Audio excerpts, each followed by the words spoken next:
Kehadiran ya. Terima kasih Mbak Ai. Terima kasih atas kehadiran narasumber kita pada hari ini ya, pada siang ini, Bu Lita dan juga Pak Krisna ya. Betul ya Pak Krisna ya panggilannya ya, bukan Betul, Pak Bu. Agung. Ya Betul, Bu. Pak Krisna, juga teman-teman yang lain ya, baik dari mahasiswa maupun alumni di sini juga ada Revin, mungkin juga yang lain nanti silakan ya boleh bergabung. Ini sudah jam 2:05, lewat 6 sekarang ya. Jadi walaupun baru berapa orang nih yang bergabung ya, kita mulai saja ya, nanti silakan yang lain bisa bergabung kemudian ya. Hari ini kita lanjutkan sharing session tentang penelitian dan publikasi di jurnal internasional ya. Jadi kalau yang kemarin itu adalah jurnal nasional, nah ini jurnal internasional ya. Nah, sebelum kita mulai seperti yang sudah saya tekankan kemarin ya, jadi silahkan mahasiswa untuk nilai untuk tugas-tugas mata kuliah ya, terutama yang tidak terkait dengan disertasi, sayang kalau misalnya tidak diterbitkan ya. Seperti kemarin kita sudah dengarkan dari Pak Bayu, kemudian juga dari Bu Wido ya, dari mata kuliah SDAM, SDAK, untuk S3 itu selalu harus sampai selesai ke hasil ya. Tapi kalau S2 memang proposal, cuma ada satu mata kuliah TPI MRA yang harus sampai dengan hasil ya. Jadi silakan dimanfaatkan ya. Kita memang mungkin belum seperti universitas lain, mungkin universitas lain ada yang sudah mewajibkan publikasi even dari paper mata kuliah misalnya ya. Nah, kita belum, seharusnya ini bisa menjadi apa ya, jadi tidak menambah beban mahasiswa. Seharusnya bikin proposalnya juga, proposal dan disertasinya tidak berlama-lama ya, karena tidak ada beban untuk publikasi dari mata kuliah ya. Kita belum tahu kalau misalnya nanti di matching-matchingkan dengan, dibanding-bandingkan dengan universitas lain, siapa tahu universitas lain mewajibkan publikasi di jurnal internasional misalnya ya. Tapi kita di sini berusaha menyeimbangkan antara program S3 versi Indonesia dengan di luar ya. Jadi di luar pun ada yang mewajibkan, ada yang tidak gitu ya. Jadi kita pikir biarlah untuk yang wajib ini untuk yang terkait karya akhir ya, tapi jangan juga tidak memanfaatkan paper yang sudah ada dari mata kuliah gitu ya. Jadi silakan itu dimanfaatkan untuk belajar publikasi ya. Jadi kalau misalnya nanti kewajiban publikasi dari karya akhir sudah tidak kagok lagi ya. Nah, ini kita sudah mendapatkan 2 contoh, mudah-mudahan untuk semester depan dan selanjutnya makin banyak mahasiswa PPI yang mengikuti lomba ya, dan banyak yang sudah mempublikasikan baik di jurnal nasional maupun internasional paper-paper hasil dari mata kuliah ya. Untuk tanggal 21 dan tanggal 27 rencananya kita akan, 21 dan 27 Desember ya. Rencananya kita akan mulai writing body and publication clinics format baru ya, jadi dalam bentuk workshop. Nanti kita akan ada tematik dari topik perpajakan dulu ya. Tanggal 21 itu insya Allah Mbak Arfah dari alumni S2 PPIA sekarang di UGM, dan saat ini masih kuliah ya, tapi sudah menerbitkan 6 publikasi di jurnal internasional ya, dan semuanya rata-rata Q1, Q2 ya. Jadi kalau kita bilang beban kita berat, nah ini ada yang bisa mencapai lebih dari itu ya. Saya rasa nanti kita dengarkan saja cerita dari Mbak Arfa ya, apakah itu memang terkait disertasi atau memang diwajibkan harus publikasi dari mata kuliah misalnya ya.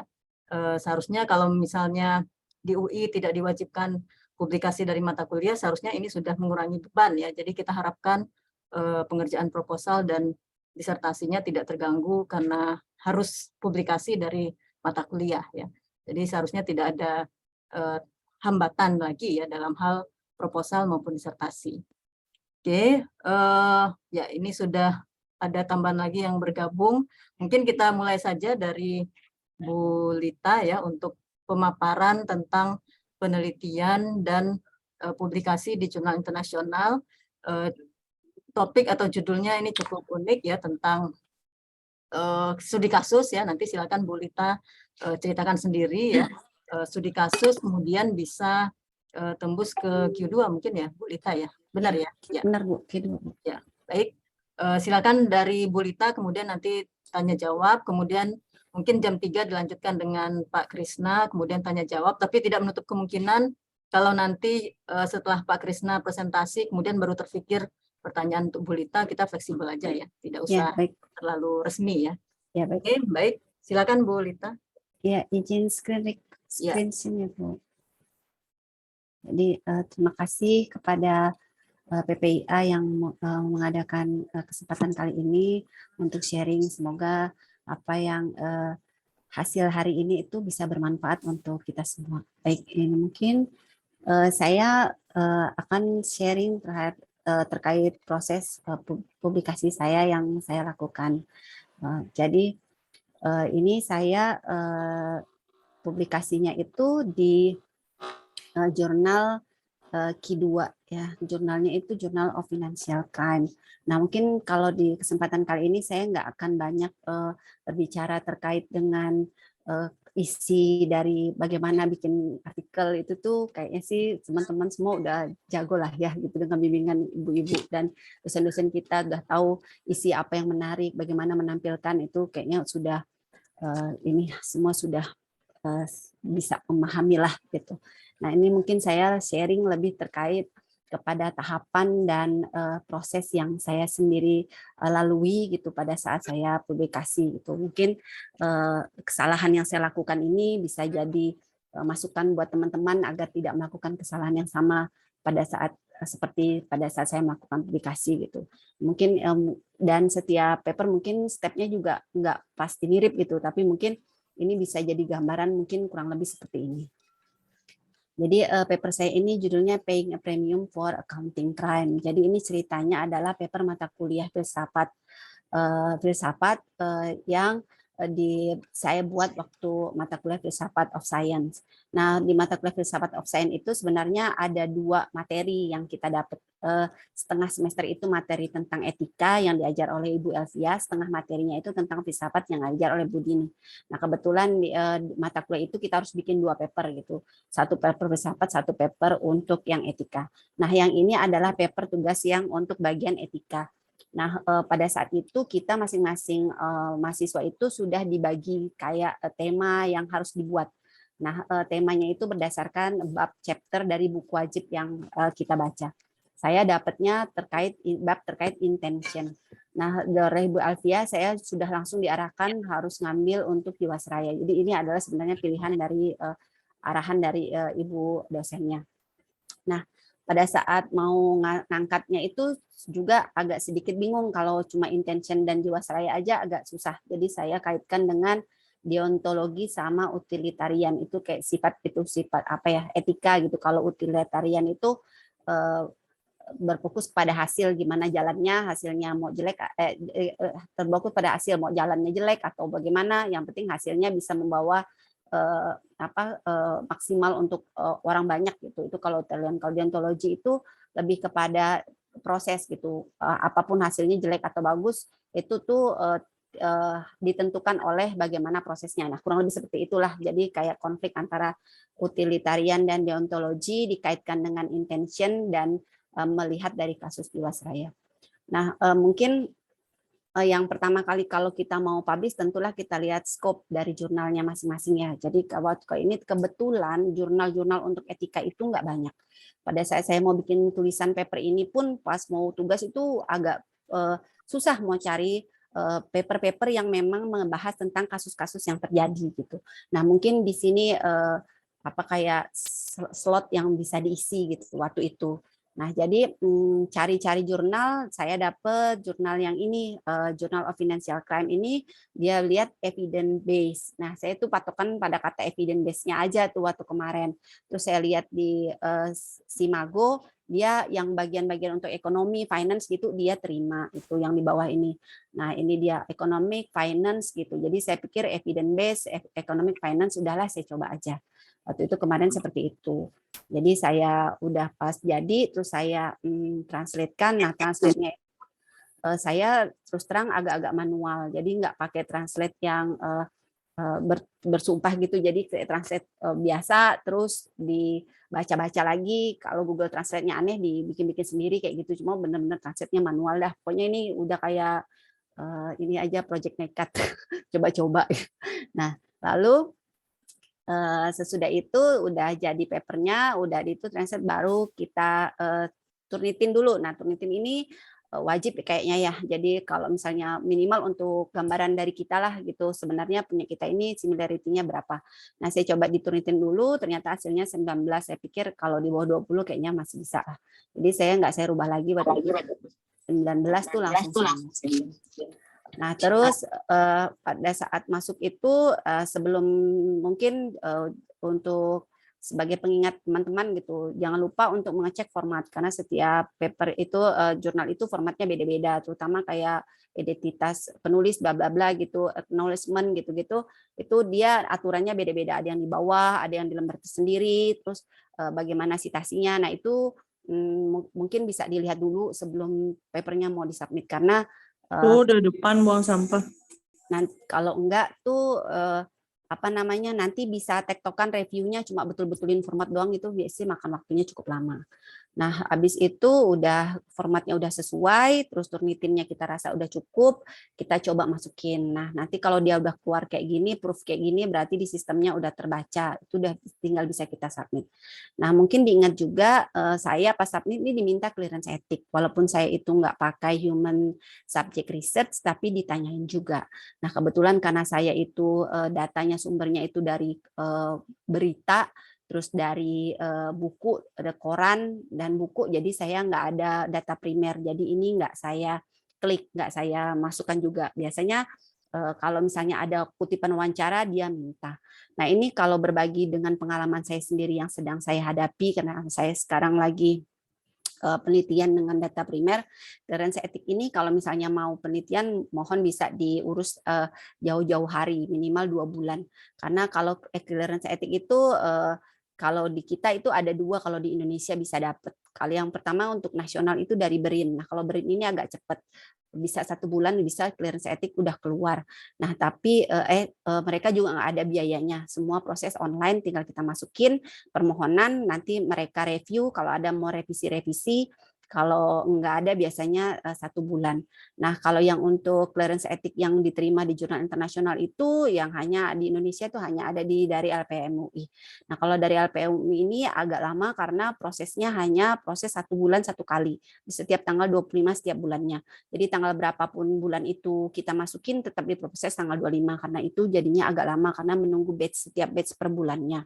Tapi kalau yang BERIN itu enggak, setiap kali kita masukin langsung diproses gitu. Jadi kalau mau yang untuk internasional harus prepare agak-agak jauh hari sebelumnya karena agak lama. Dan kalau untuk yang internasional itu harus ikut dulu namanya pelatihan. Pelatihan itu namanya CT program. CT program itu harus kita menyelesaikan sekitar 5 modul dengan nilai minimal 80 baru nanti bisa lulus. Nah, itu CT program juga untuk dapat sertifikatnya juga agak butuh waktu 1 atau 2 hari lagi untuk ikut pelatihan online-nya.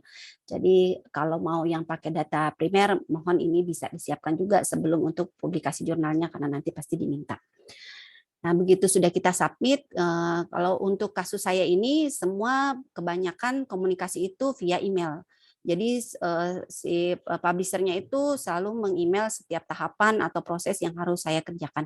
Jadi saya nggak lagi buka kayak websitenya manajer apa itu, nggak dari situ tapi dari email. Jadi semua komunikasi itu dilakukan ke email. Jadi kalau mau submit jurnal juga tolong daftar pakai email yang memang sangat aktif dan sangat sering kita lihat karena mereka itu sewaktu-waktu bisa menginfokan apa aja. Nanti kalau sudah kita submit, kita akan dapat kayak gini, kayak email pemberitahuan bahwa kita sudah submit. Nah, nanti ada kayak ID. Nah, ID ini yang harus kita catat karena nanti kalau kita mau komunikasi atau kita mau nanya mau apa, nanti kita harus kasih ID ini. Jadi dia bisa ngedetek itu artikel kita yang mana. Oke, nah habis kita submit ini adalah waktu tunggu. Waktu tunggu ini waktu yang sangat-sangat tidak jelas, banyak-banyak doa karena kita nggak tahu nanti. Dan katanya kalau lama pasti diterima, itu belum tentu. Kalau cepat itu pasti ditolak, itu juga belum tentu. Jadi ini memang benar-benar waktu tanpa bisa kita prediksi sama sekali. Cuma memang bisa kita ambil ada keterangan yang bisa kita jadikan patokan. Nah, biasanya kita bisa buka di web jurnalnya, itu dia biasa ngasih keterangan waktunya di berapa. Kalau yang jurnal ini kemarin 60 hari. 60 hari itu berarti sekitar 2 bulan. Jadi kalau dalam 2 bulan kita nggak dapat kabar, kita lihat di daftar itu editorialnya, nah itu mereka bisa kita email. Nah rata-rata mereka ini sangat-sangat responsif. Kalau kita email pasti jawab, walaupun nggak langsung jawab sehari atau 2 hari, tapi pasti dijawab. Nah misalnya kita dalam 60 hari ini sesuai ketentuan jurnalnya itu belum ada jawaban, kita bisa tanya ke ini jurnal ini yang untuk pre-acceptance, misalnya Mbak Ibu Dipti ini misalnya bisa kita tanyain. Mungkin itu nanti kalau misalnya next ke depan teman-teman mau publish gitu, kita lihat patokannya, kalau udah lewat kita tanyain aja. Itu sebenarnya kita diterima atau enggak, atau progresnya kayak mana. Nah, kalau saya kebetulan alhamdulillah itu dapat kabar dalam tiga minggu. Jadi dalam 3 minggu saya langsung sudah dapat email bahwa menyatakan bahwa sudah ada diterima. Nah, tapi kalau saya ini saya nggak tahu, dia cuma bilang kalau nggak boleh lagi ada perubahan. Jadi mungkin ini artinya saya nggak boleh bikin revisi apa-apa lagi. Jadi dia bilang hanya bentuk seperti itu. Sebenarnya ini agak menyesal juga karena kan ini kan papernya 1 tahun sebelumnya saya buatnya. Jadi datanya nggak update banget dari korannya, seharusnya bisa diupdate lagi. Cuma karena kemarin memang nggak berpikir bakal dapat diterima cepat, jadi nggak saya update lagi. Jadi udah nggak boleh ada perubahan. Jadi datanya tertinggal sekitar 1 tahun sebenarnya. Nah dari sini dapat email itu mereka langsung bilang harus menandatangani copyright transfer agreement. Kalau CTA ini nggak kita setujui, mereka nggak mau proses untuk publikasi kita. Nah, ini nanti di emailnya tuh udah ada kok, tinggal kita klik aja CTA-nya ini udah ada terformat, kita nggak perlu bikin lagi, tinggal ngeklik doang, ngeklik langsung kirim balik. Kalau udah kita klik berarti kita setujui gitu, kayak cookies gitu, jadi setuju klik gitu, nanti mereka udah kirim, dianggap kita sudah menyetujui. Nah, kesalahan yang saya lakukan adalah waktu itu saya pada saat proses submit saya ngeklik open access. Saya pikir waktu itu open access itu adalah jurnal kita bisa dibaca siapa aja, itu saking cupunya saya. Ternyata itu adalah berbayar. Nah, berbayar itu dia harus ada APC. Nah, APC-nya ini pada jurnal ini kalau didolarin sekitar $3.370. Nah, terus kalau kita Indonesia itu ada waiver karena kita termasuk negara yang lower middle income country. Kita dapat waiver gitu kayak diskon gitu. Nah, se-waiver-waivernya itu dihitung pakai rupiah tuh masih 36 juta. Jadi waktu itu begitu udah dapat email kayak gini, mereka menagihkan untuk si APC-nya ini, saya juga jadi agak-agak bingung gitu karena saya secara pendanaan nggak ada sebesar itu. Jadi saya email kembali si editornya, saya nanya boleh nggak kalau misalnya itu saya nggak usah pakai open access gitu, karena itu saya kesalahan waktu saat mensubmit. Terus kalau misalnya memang nggak boleh, niat saya mau saya take down aja. Nah, terus mereka balas alhamdulillah boleh pakai yang jalur free. Nah cuma bedanya pas saat di ini lembar dashboardnya ini, author dashboardnya ini, waktu kita belum kasih kepastian soal open access, di sini ada tulisan kayak menunggu edisi gitu, menunggu edisi untuk publishing gitu.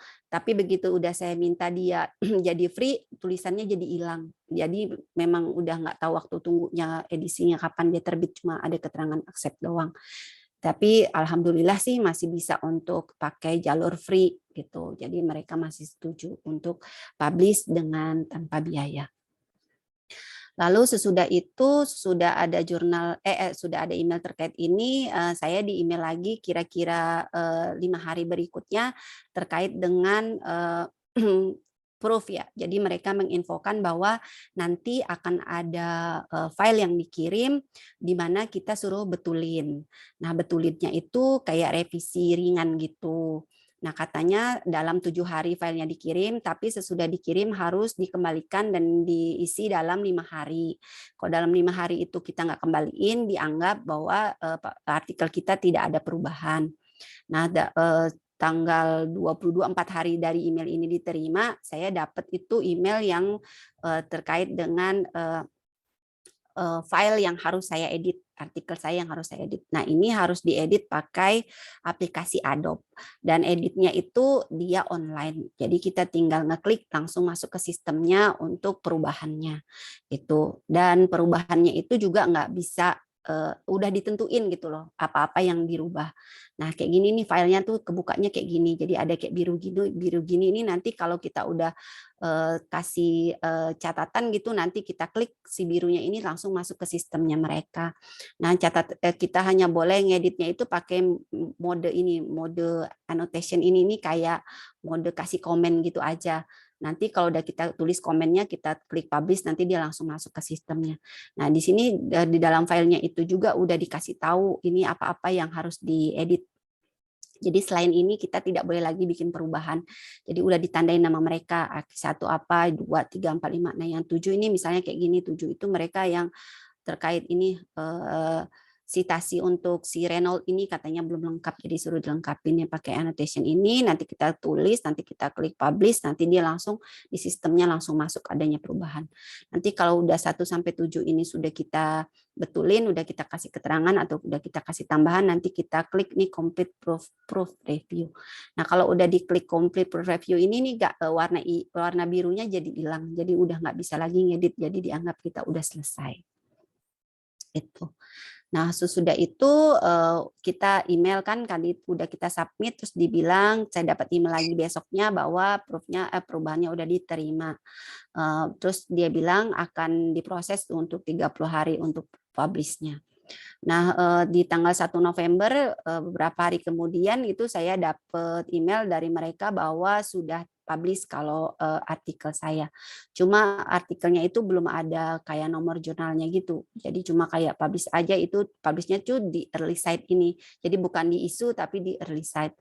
Itu udah bisa diterima, udah bisa kita baca, udah bisa kita download, tapi di sininya belum ada tulisan untuk edisi dan tahunnya. Jadi cuma kayak gini doang.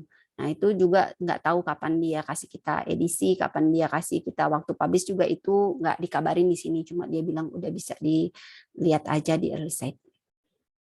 Nah, ternyata begitu 1 tahun berikutnya. Tadi kan 1 November 2021 ya. Nah, di tanggal 6 Oktober kemarin, baru kemarin itu saya dapat email bahwa sudah ada untuk volume dan edisi tahunnya. Nah, jadi sesudah tanggal 6 Oktober ini baru kalau kita download papernya itu ada tulisan kayak gini gitu.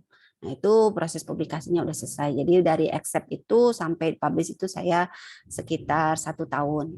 Nah, dan mungkin saya nggak tahu kalau yang teman-teman lain ya, tapi saya nggak tahu kalau di saya kasusnya udah nggak boleh dirubah lagi, saya udah nggak ada review. Jadi begitu masukin udah as it aja lah, udah seperti itu yang nanti di publikasinya gitu. Mungkin kurang lebih seperti itu kalau dari step yang saya lalui, Ibu. Oke, ya. Sebelum hanya jawab ya, Bu Rita, mungkin bisa diulang lagi tadi karena ada beberapa yang masuk ya. Ada beberapa yang baru masuk. Mungkin bisa dijelaskan lagi. Tadi ada deontologi, kemudian apa lagi tadi? Oh, yang ini ya, Bu. Utilitarian. Nah, coba dijelaskan lagi.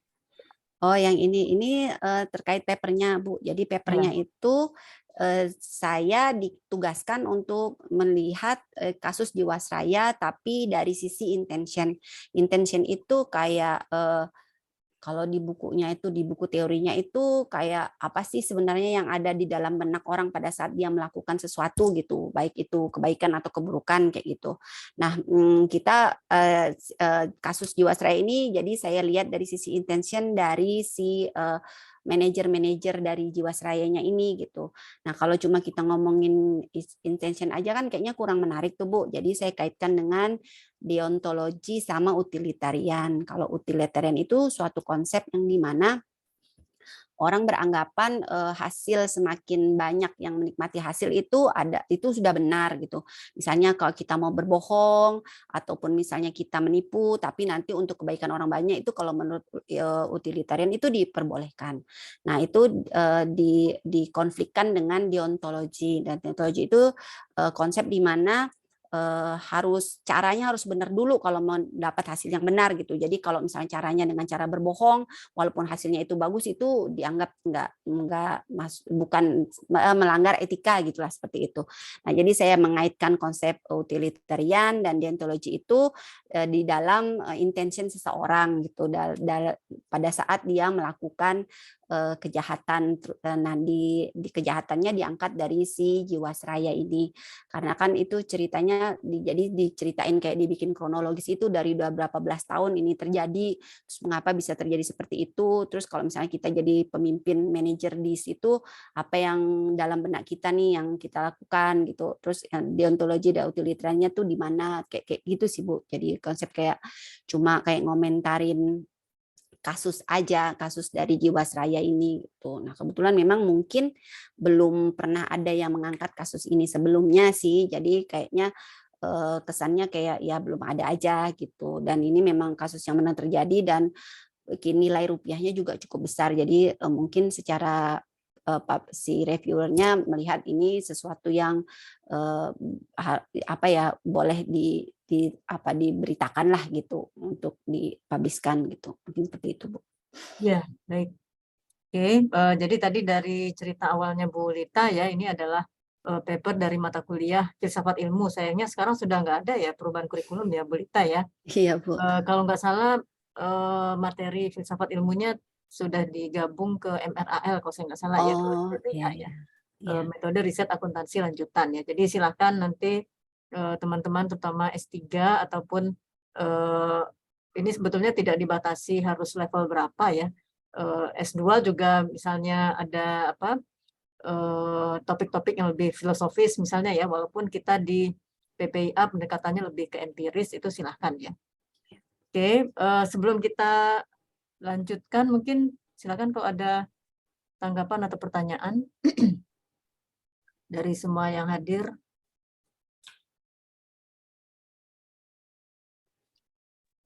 Belum ada? Oh ya, Pak Taufik ya. Ya, silakan Pak Taufik. Boleh di chat, boleh juga ngomong langsung ya. Mungkin lebih baik ngomong langsung aja ya. Ya, silakan Pak Taufik. Ya, terima kasih Bu Desi. Mohon izin Bu Lita, salam kenal. Ya, saya sebenarnya juga minim pengalaman soal publikasi Bu, baik nasional maupun internasional. Sekarang lagi mencoba dari mini riset saya juga yang mata kuliah ingin diajukan. Cuma yaitu saya kendala di bahasa Inggris tadi Bu, ya seperti Bu Lita sampaikan, ternyata Bu Lita translate Google terus diperbaiki secara manual. Iya benar. Dan itu sebenarnya saya juga dan emang langsung masukkan ke Journal of Financial Crime yang memang mungkin di akuntan tidak reviewernya mungkin reviewernya tetap orang akuntansi atau memang bidang lain gitu. Sedangkan kalau pakai bahasa mungkin akuntansi ada bahasa Inggris yang mungkin cukup rumit diartikan gitu dan dapat ke dalam pas di artikelnya seperti itu. Nah ini yang saya mau biar ini Bu saya terinspirasi juga, apakah memang saya nekat aja juga mau Google Translate atau tidak, karena mungkin saran karena saya sendiri untuk writing skill itu masih lemah, sangat lemah. Cuma reading dan speaking skill juga masih sangat lemah. Mungkin beri motivasi biar saya dorong biar nekat juga nih untuk bisa publikasi aja. Mohon saran Bu Lita, terima kasih Bu. Iya, terima Ya, kasih. silakan langsung aja Bu Litanya. Ya, salam kenal juga Pak Mas Taufik ya. Jadi memang ini benar-benar pengalaman pertama saya untuk publikasi jurnal internasional sendiri ya, maksudnya sendiri, benar-benar sendiri. Jadi saya nggak ada tandem sama penulis lain gitu. Nah, biasanya dulu pernah juga coba-coba, tapi kadang bareng-bareng teman-teman karena nggak pede. Nah, jadi kalau misalnya ini Mas, mungkin saran saya kan banyak juga aplikasi-aplikasi yang bisa dipakai ya untuk Grammarly kayak gitu. Mungkin itu juga bisa kalau misalnya memang nggak ada panduan banget gitu, itu bisa karena kadang Grammarly itu bisa kasih kayak alternatif kata-kata gitu loh Mas. Kalau misalnya kata ini alternatif kata-kata yang sedikit mendekati atau lebih halus gitu, itu bisa dipakai. Jadi mungkin kalau misalnya Google Translate itu kan benar-benar kadang kasar banget ya, dan itu manual banget kerjanya itu. Kalau kita berapa alinea aja udah kita translate kan itu dia langsung udah ngaco gitu. Jadi memang harus beberapa sedikit alinea terus kita liatin lagi gitu. Kayak gitu sih, jadi jatuhnya memang kerjaannya lebih ribet. Nah, mungkin kalau saran saya sih Mas bisa pakai yang kayak Grammarly kayak gitu, aplikasi-aplikasi kayak gitu Mas gitu. Itu lebih sangat memudahkan sih kalau kita yang memang secara bahasanya nggak bahasa Inggris. Terus mungkin ya Mas pas dalam bentuk bahasa Indonesianya itu benar-benar dulu kita pastikan untuk dari tata bahasanya gitu. Strukturnya Bu. Ya benar gitu, karena nanti pada saat kita translatekan itu kalau kita dari bahasa Indonesianya juga udah agak Kacau ya. berbelit-belit ya gitu Hmm. ngomongnya, nanti mereka juga keluarnya berbelit-belit gitu. Jadi Baik. bahasa Indonesia itu kalau saya itu sampai 2-3 kali gitu, kita ulang lagi, kita baca lagi, betulin lagi gitu. Nanti kalau kita rasa udah yakin dan bahasanya udah baik, rasa kita udah, kadang sih minta bantuan. Kalau saya sih kadang minta bantuan sama suami gitu, suruh bacain gitu, dia ngerti apa enggak, karena suami saya kan bukan orang akuntansi gitu ya, jadi dia ngerti apa enggak. Kalau dari bahasa dia udah ngerti, berarti kan secara umum itu bahasa saya sudah bisa diterima tuh. Biasa saya kayak gitu, saya suruh anak saya baca dulu kayak atau apa gitu, jadi dia bereview, ntar kan ini kok kalimatnya aneh gitu ya, itu kayak dapat masukan gitu dari dalam bentuk bahasa Indonesia dulu, nanti baru kita translatekan dalam bahasa Inggris. Mungkin bisa seperti itu kali Mas ya, kalau kita mau coba-coba dulu gitu. Oke, terima kasih Bu Lita. Ya. Oke, jadi pesannya nggak usah takut ya Pak Taufik ya, coba dulu aja ya. Kalau misalnya ada dana hibah ya silakan gunakan bantuan penerjemah. Cuma kalau penerjemah ini harus hati-hati karena kemungkinan mereka jago di bahasa atau budaya ya, tapi bukan orang akuntansi misalnya ya. Ya termasuk Iya di Bu, katanya mesti baca ulang lagi, ngerjain ya, lihat kita ulang lagi. baca lagi ya. Iya. Oke. Baik, ini Mas Anies ya, silakan. Mudah-mudahan sudah pulih ya Mas Anies ya. Ya Bu, Ya. baik, terima kasih.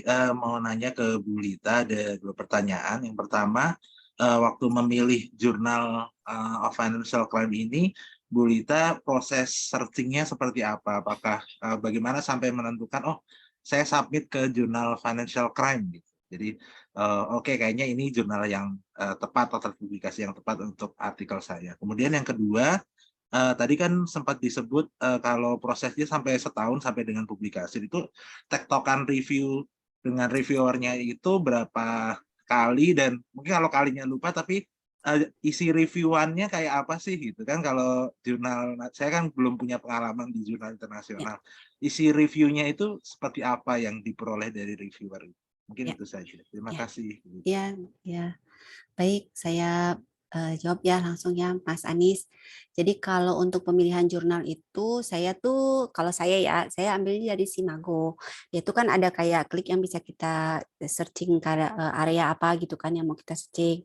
Nah, saya emang pastinya waktu itu accounting crime saya tulisnya gitu. Nah, keluarnya yang berapa deret gitulah ya. Nah, itu langsung dibukain satu-satu untuk lihat skopnya. Terus saya kayak bikin list sendiri gitu, kayak kita bikin kayak catatan sendiri gitu. Kalau yang jurnal ini Q1, jurnal apa, skopnya apa, kayak kita tabelin sendiri itu. Akhirnya saya kayak bikin tabelin sendiri dari Q1 sampai Q3 waktu itu. Jadi jurnal-jurnal yang skopnya kira-kira masuk dengan paper kita tuh di list gitu dah. Jadi jadi pada saat saya tuh mikirnya gini, kalau misalnya nanti kita coba dari yang paling tinggi dulu nih, nanti kalau dia ditolak, nanti kita turun ke bawah list, yang paling bawah list bawah gitu. Rencananya seperti itu. Tapi karena saya nggak pede nyoba di Q1, jadi saya start di Q2 yang jurnal ini gitu kemarin. Karena saya udah pikir jurnal kayak ini kan mana udah nge-translate sendiri, nggak pakai translator bersumpah lah, nanti kok diminta segala itu saya nggak punya, udah kepikirannya kayak gitu sih kemarin tuh, jadi udah takut ribet sendiri. Jadi akhirnya ya udah dimulai di start di yang Q2 gitu. Nah, saya start di Q2 ini yang pertama coba sebenarnya gitu. Tapi dari saya sendiri tuh saya udah kayak bikin list gitu loh Mas. Gitu. Jadi kalau misalnya di Q2 nih nggak diterima, berarti kualifikasinya nggak cukup, saya harus turun ke bawah gitu. Jadi setiap kali mau publish jurnal itu saya kayak udah bikin list sendiri gitu untuk jurnal-jurnal tujuannya gitu. Nah, itu disesuaikan dari skopnya, terutama skop. Tapi kalau saya pribadi sih saya lihat H indeksnya juga ya Mas. Kalau udah tinggi-tinggi juga kadang nggak pede juga. Jadi lihat skop, lihat H indeksnya gitu. Kalau misalnya kira-kira masih masuk akal, saya coba gitu. Itu sih kalau pengalaman saya kemarin ya Mas. Jadi bikin list itu penting. Jadi begitu kita ada ditolak itu kita nggak nyari-nyari lagi. Kita juga udah ada kayak alternatif plan B-nya. Oh, kalau ini ditolak berarti ini aja gitu. Kayak gitu. Jadi memang butuh waktu untuk cari jurnal tujuannya karena harus dibacain satu-satu skopnya. Kadang kalau nggak ngerti kan skopnya nggak jelas, kita harus buka ke web si jurnalnya gitu, halaman utama jurnalnya untuk bacain benar-benar itu skopnya kayak apa gitu. Karena biasanya di Simago itu kan cuma kayak gambaran besar gitu ya Mas. Nanti kalau yang detailnya itu skopnya itu dia biasa pasti ada di halaman jurnal masing-masing gitu. Itu pertanyaan pertama untuk milih jurnalnya. Terus yang kedua proses review. Mungkin tadi Mas telat masuk, jadi ke mata lo ini saya kasih yang accept ini. Nah kalau untuk kasus saya nggak ada review Mas. Jadi begitu accept ini tulisannya accept, itu sudah nggak boleh lagi ada perubahan. Jadi kalau dalam kasus saya begitu udah accept, di accept itu dia nggak boleh lagi dirubah apa-apa. Diedit pun kemarin edit ini yang seperti ini, edit itu cuma kayak edit-edit tambah citasi aja, terus kayak nama betulin kayak apa gitu. Dan yang diedit juga sudah ditentuin sama mereka. Di luar ini saya nggak boleh rubah lagi. Edit pun nggak boleh edit body of content-nya udah nggak boleh lagi dirubah. Jadi saya cuma kayak gini-gini doang sesuai dengan arahan mereka aja yang boleh dieditnya. Jadi kalau untuk proses review mohon maaf saya mungkin nggak bisa kasih banyak karena saya sendiri pada saat publikasi yang ini saya tidak ada melalui proses review sama sekali. Jadi begitu udah di accept terus mereka udah publish ya seperti itulah yang saya submit gitu.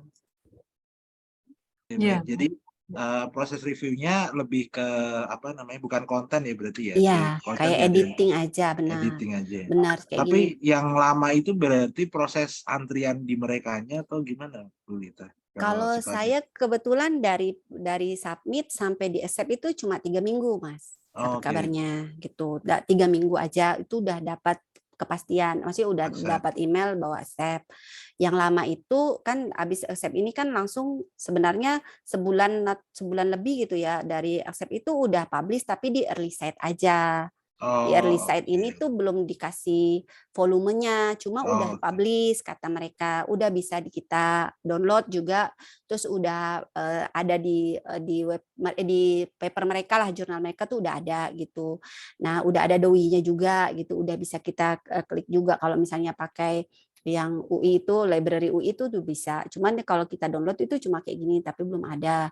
Nah belum ada kayak edisi sama terbitan tahun berapanya. Nah itu saya dapat email lagi tuh 1 tahun berikutnya ini Mas. Ini kan ini dia bilang yang early set ini 1 November 2021. Nah saya baru dapat email kemarin banget ini 6 Oktober 2022 bahwa baru dikasih volume dan tahun terbitannya itu. Jadi kalau proses sebenarnya ini sampai early set ini sebenarnya nggak lama Mas. Ini kan dia bisa publish early set ini 1 November, sedangkan saya itu disubmit 12 Oktober gitu. Itu dalam 1 bulan itu nggak sampai 1 bulan tuh udah ada di early set ini. Cuma memang nunggu edisinya tuh yang 1 tahun. Cuma kalau udah early set ini kan udah hitungannya udah accept sih, harusnya sih udah ini ya, udah kan sudah bisa di download online juga. Harusnya sih udah sama kayak udah publish ya, cuma nggak ada volumenya aja gitu. Baik, terima kasih banyak Bu Lita. Ya, sama-sama Mas Ya. Anies. Baik, mudah-mudahan sudah jelas ya Anies ya. Oke, yang lain ada lagi? Mungkin pertanyaan. Oke, karena belum ada, mungkin saya kasih tambahan dulu ya. Jadi kita perlu ucapkan selamat ini ke Bu Lita ya, tidak salah dipilih sebagai juara 1 ya. Jadi di jurnalnya ternyata cukup jurnal Q2 dan mereka sangat tertarik ya. Padahal kita lihat studi kasus gitu ya, studi kasusnya juga ternyata tidak diupdate, tapi sebetulnya sudah secara substansi itu saya rasa memang sangat menarik ya kasus ini ya. Jadi mungkin kita lebih banyak ke empiris, tapi kita juga bisa melihat studi kasus yang terkait dengan terutama dengan karya akhir kita ya. Mungkin bisa dari literatur review ataupun studi kasus misalnya ya terkait dengan karya akhir kita bisa juga kita coba publish, tidak harus menunggu sampai karya akhirnya itu selesai gitu ya. Kemudian tadi juga Bu Lita sudah memberikan cara yang saya rasa sangat bagus sekali ya. Jadi milih jurnal, coba di list dari Q1, dari Q2 begitu ya. Kemudian kita juga di sini selalu menyarankan coba aim high dulu ya. Jadi coba dari yang tertinggi dulu, kalau misalnya ditolak kemudian kita turun-turun. Nah itu dimungkinkan kalau misalnya kita memiliki waktu yang cukup lowong. Nah kalau misalnya ini tinggal sebulan lagi udah harus lulus, nah ini kan udah kita agak panik jadinya ya, akhirnya mencoba ya udahlah yang penting diterima, misalnya seperti itu ya. Makanya kita juga sarankan coba mulai dari semester 3 walaupun masih menyusun proposal gitu ya, coba dicari-cari kira-kira potensial jurnal kita nanti yang mana ya. Kalau bisa, kalau di kelas publikasi maksi itu biasanya kita sarankan paling tidak ada 5 alternatif. gitu ya. Mulai dari yang rankingnya tinggi sampai rendah. Kalau bisa, kalau jurnal internasional, walaupun tidak disyaratkan harus minimal Q3 ya, tapi kita menyarankan minimal Q3 supaya pas lulus itu bukan jurnal yang sudah discontinued misalnya segala macam ya. Oke, jadi tadi baik sekali ya, bagus sekali, silakan aplikasikan atau ditiru ya. Kemudian juga untuk penerjemahan saya rasa tidak perlu yang swan translator ya, itu nggak ditanya sama jurnal ya. Biasanya kalau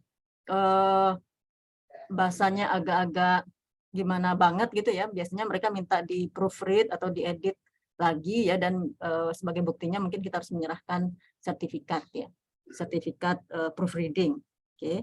Nah, kemudian kalau misalnya tadi Bu Lita kan bagus sekali tanpa revisi ya, tapi kalau misalnya ada revisi, coba kita lihat dulu revisi dari misalnya kalau kondisinya ditolak, misalnya ya ditolak dari jurnal A, kemudian kita mau ke jurnal B misalnya ya.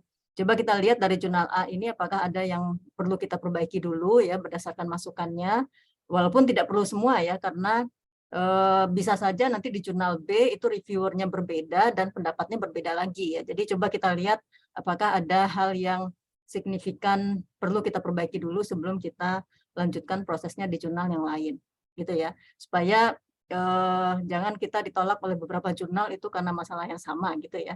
Jadi coba kita perbaiki dulu, tapi cukup hal-hal yang signifikan saja ya. Kalau yang merupakan pendapat subjektifnya dari reviewer jurnal A, mungkin tidak perlu kita perbaiki dulu, kita tunggu hasil review dari jurnal B. Gitu mungkin ya. Oke, ada lagi pertanyaan mungkin untuk Bu Lita? Silakan. Belum ada?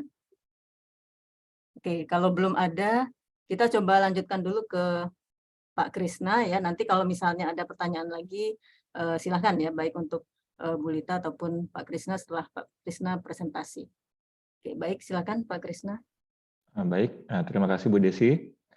Sebelumnya saya mengucapkan terima kasih kepada Bu Desi dan PPIA yang sudah memberikan kesempatan untuk sharing pada sore hari ini, dan selamat sore juga untuk teman-teman PPIA. Akhirnya bisa ketemu lagi walaupun online. Mudah-mudahan tetap semangat menyelesaikan studinya. Jadi saya izin share screen.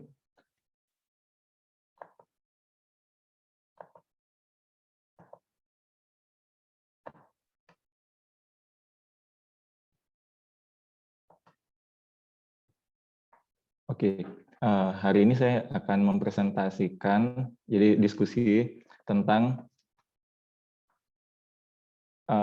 paper saya yang berjudul Peran Tata Kelola, Industri, dan Karakteristik Perusahaan terhadap Politically Connected World. Sorry, ini saya lupa ganti judulnya.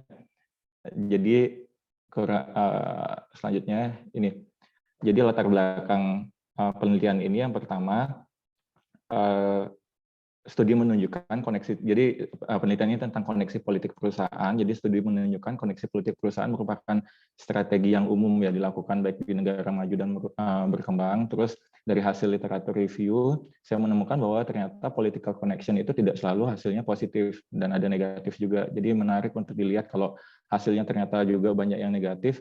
Apa sih yang mendorong perusahaan untuk membangun koneksi politik? Jadi dasarnya dari sana. Kemudian setelah dilihat lagi ternyata dari literatur masih sedikit sekali yang melihat apa saja faktor-faktor yang membuat perusahaan membangun koneksi politik. Jadi selama ini memang lebih banyak literatur yang membahas tentang pengaruh dari koneksi politik ini. Jadi dari sisi determinannya masih sangat jarang. Nah, berangkat dari sana, kemudian ada saya juga dari beberapa literatur institusional menyebutkan bahwa faktor institusi sangat berpengaruh pada keputusan strategi perusahaan termasuk koneksi politik ini. Tapi memang literatur political connection masih minim.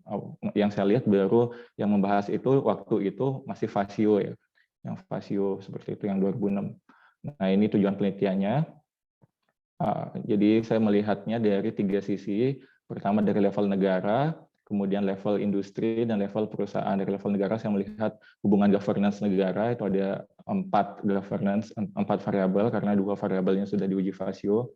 tapi pada studi ini jadi variabel kontrol, kemudian dari variabel industri, di sini saya melihat dari industri terregulasi, kemudian dari sisi perusahaan, itu ada ukuran perusahaan dan kepemilikan institusional. Kemudian saya juga melihat faktor moderasi.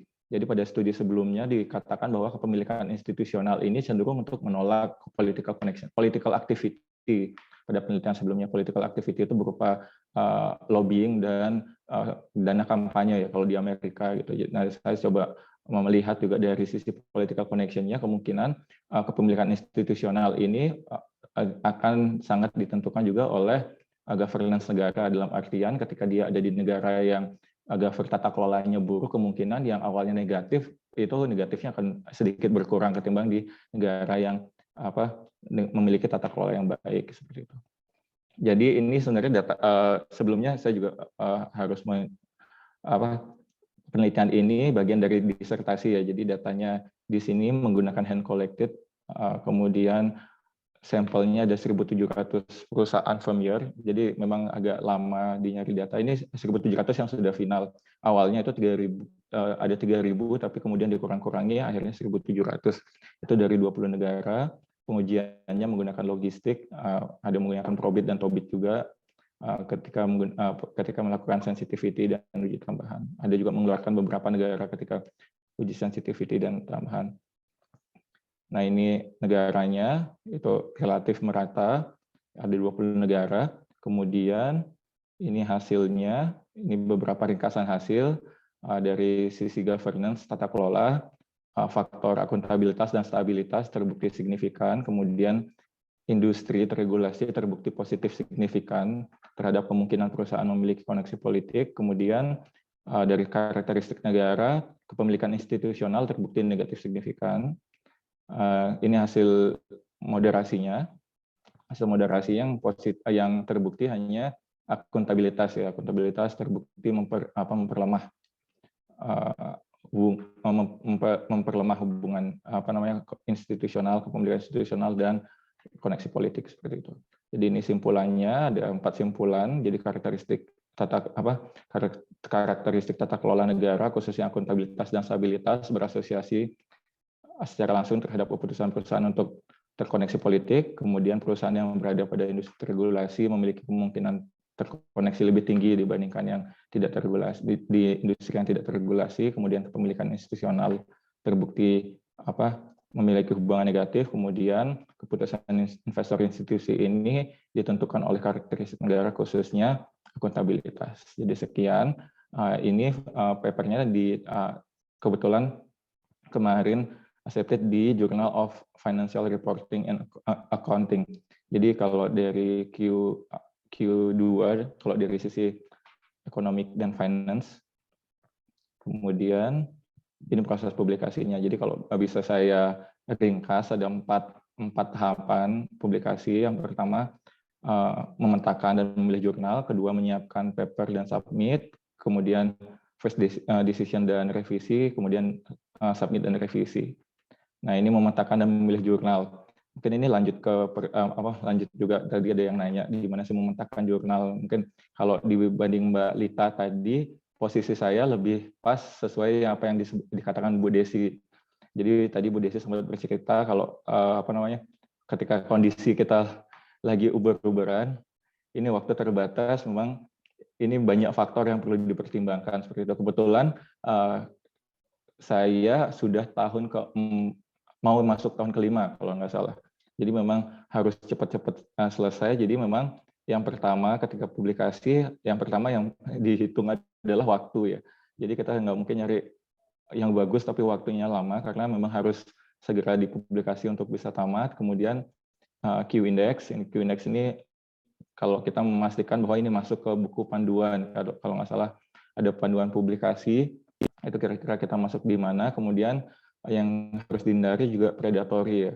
Jadi di buku panduan publikasi kita juga sempat ada disebutkan juga untuk menghindari panduan publikasi ini untuk memastikan lagi teman-teman bisa cek di Buildlist atau di Google, biasanya cek nama jurnalnya, kemudian predatory biasanya akan ada biasanya ada artikel-artikel yang bisa ditemukan di sana. Kemudian kalau seandainya masih ragu bisa ditanyakan ke pembimbing atau kaprodi. Kemudian ketika memetakan jurnal ini, kalau saya sendiri sebenarnya sudah melakukan pemetaan ini dari zaman awal nulis disertasi ya.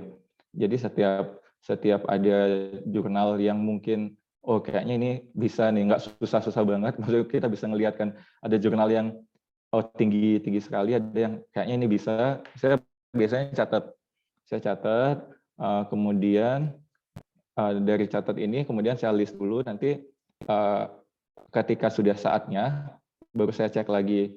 Jadi yang saya cek biasanya kalau dari jurnal itu biasanya ada beberapa yang menyebutkan rata-rata waktu first decision ya. First decision ini menurut saya penting untuk teman-teman yang mau ngambil jurnal untuk kepentingan kelulusan ya. Karena ini untuk memastikan bahwa kapan kita dapat kepastian pertama gitu. Entah itu diterima revisi, entah diterima ataupun ditolak gitu. Jadi kalau first decision-nya lama, saya biasanya menghindari itu. First decision, kemudian waktu rata-rata terbitnya. Waktu rata-rata terbit ini juga ketika saya milih jurnal ini, saya lihat waktu itu rata-rata terbitnya sebenarnya 6 bulan sampai setahun ya. 6 bulan sampai setahun, tapi yang lain juga rata-rata 6 bulan sampai setahun ya. Jadi saya ya udahlah pilih ini kayaknya gitu. Akhirnya saya memilih waktu itu memastikan untuk memilih yang satu ini. Awalnya sih sebenarnya memang ada sempat saran nyoba ke Q1 ya. Q1, tapi setelah saya lihat kayaknya nggak memungkinkan karena rata-rata Q1 di atas 1 tahun. Saya sempat diskusi juga akhirnya sama pembimbing, kayaknya mohon izin yang untuk paper pertama mungkin nyarinya yang Q2 dulu. Akhirnya diizinkan. Nah ini proses menyiapkan papernya dan submitnya. Yang pertama, yang paling penting, yang pertama itu format paper. Ya, mungkin teman-teman kalau sudah punya paper tinggal disesuaikan, harusnya tidak jauh berbeda gitu. Apa yang diajarkan di PPIA, yang setahu saya, sependek saya tahu, memang ketika kita bawa ke jurnal tidak jauh berbeda, paling beberapa perlu disesuaikan, sedikit disesuaikan, tapi tidak jauh berbeda. Biasanya ada di web jurnal, itu formatnya, bisa dicek di jurnal masing-masing tujuannya. Kemudian teman-teman juga bisa melihat di paper yang sudah terbit. Saya juga biasanya sering melihat paper yang sudah terbit dari jurnal yang kita mau masukin itu seperti apa sih. Biasanya saya lihat beberapa papernya. Beberapa papernya kita lihat alur tulisannya seperti apa, formatnya seperti apa, selain format yang sudah ada di web ya. Jadi itu juga yang kita lakukan, baru kemudian diedit sesuai dengan yang sudah kita tentukan, sudah ditentukan. Kemudian yang juga penting adalah cover letter ya. Cover letter ini kita kirimkan ketika submit. Nah itu ditujukan pada editor in chief. Kemudian itu isinya tentang ringkasan paper kita dan kontribusi. Jadi ini kurang lebih ini kayak kita jualan lah, jualan paper kita. Kenapa ini penting dan kenapa ini layak untuk terbit gitu. Jadi waktu itu saya submitnya yang pertama itu 10 Juni 2022 itu melalui aplikasi Scholar One ya. Jadi teman-teman nanti tinggal masuk ke sana. Mungkin beberapa teman-teman juga sudah punya. Jadi tinggal masuk, nanti tinggal ikutin step tahapan-tahapannya, submit, termasuk cover letter pun di sana juga disubmit gitu. Kemudian, nah ini first decision. Nah first decision-nya ini lumayan cepat juga, 3 minggu. Itu waktu itu bersyukur sekali, 3 minggu sudah diterima, walaupun tidak bersyukurnya adalah major revision. Major revision, revisinya cukup banyak teman-teman.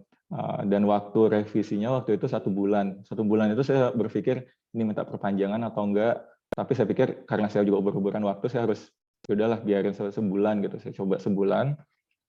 Cukup banyak revisi. Ini salah satunya yang di bawah ini.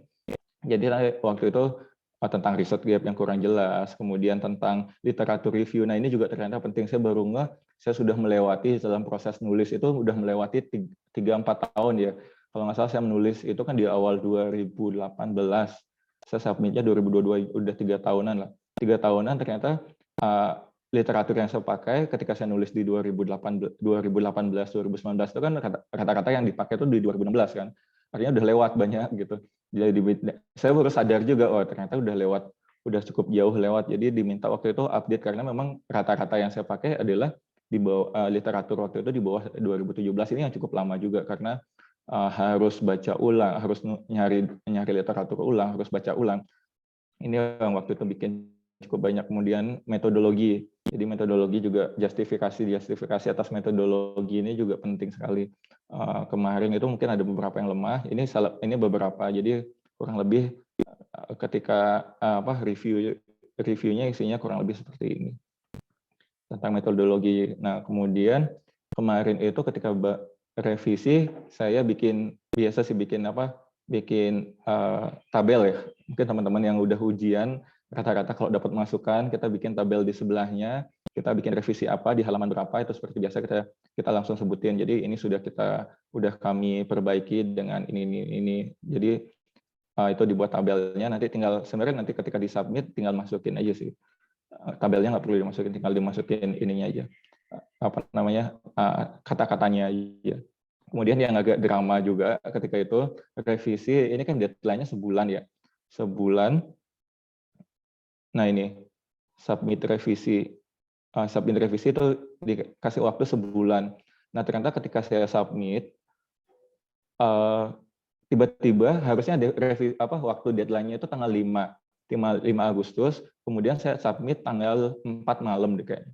4 malam ternyata udah nggak bisa submit, dibilang waktunya sudah habis. Saya kaget waktu itu. Kok tiba-tiba dibilang waktu habis, padahal ini waktunya belum gitu.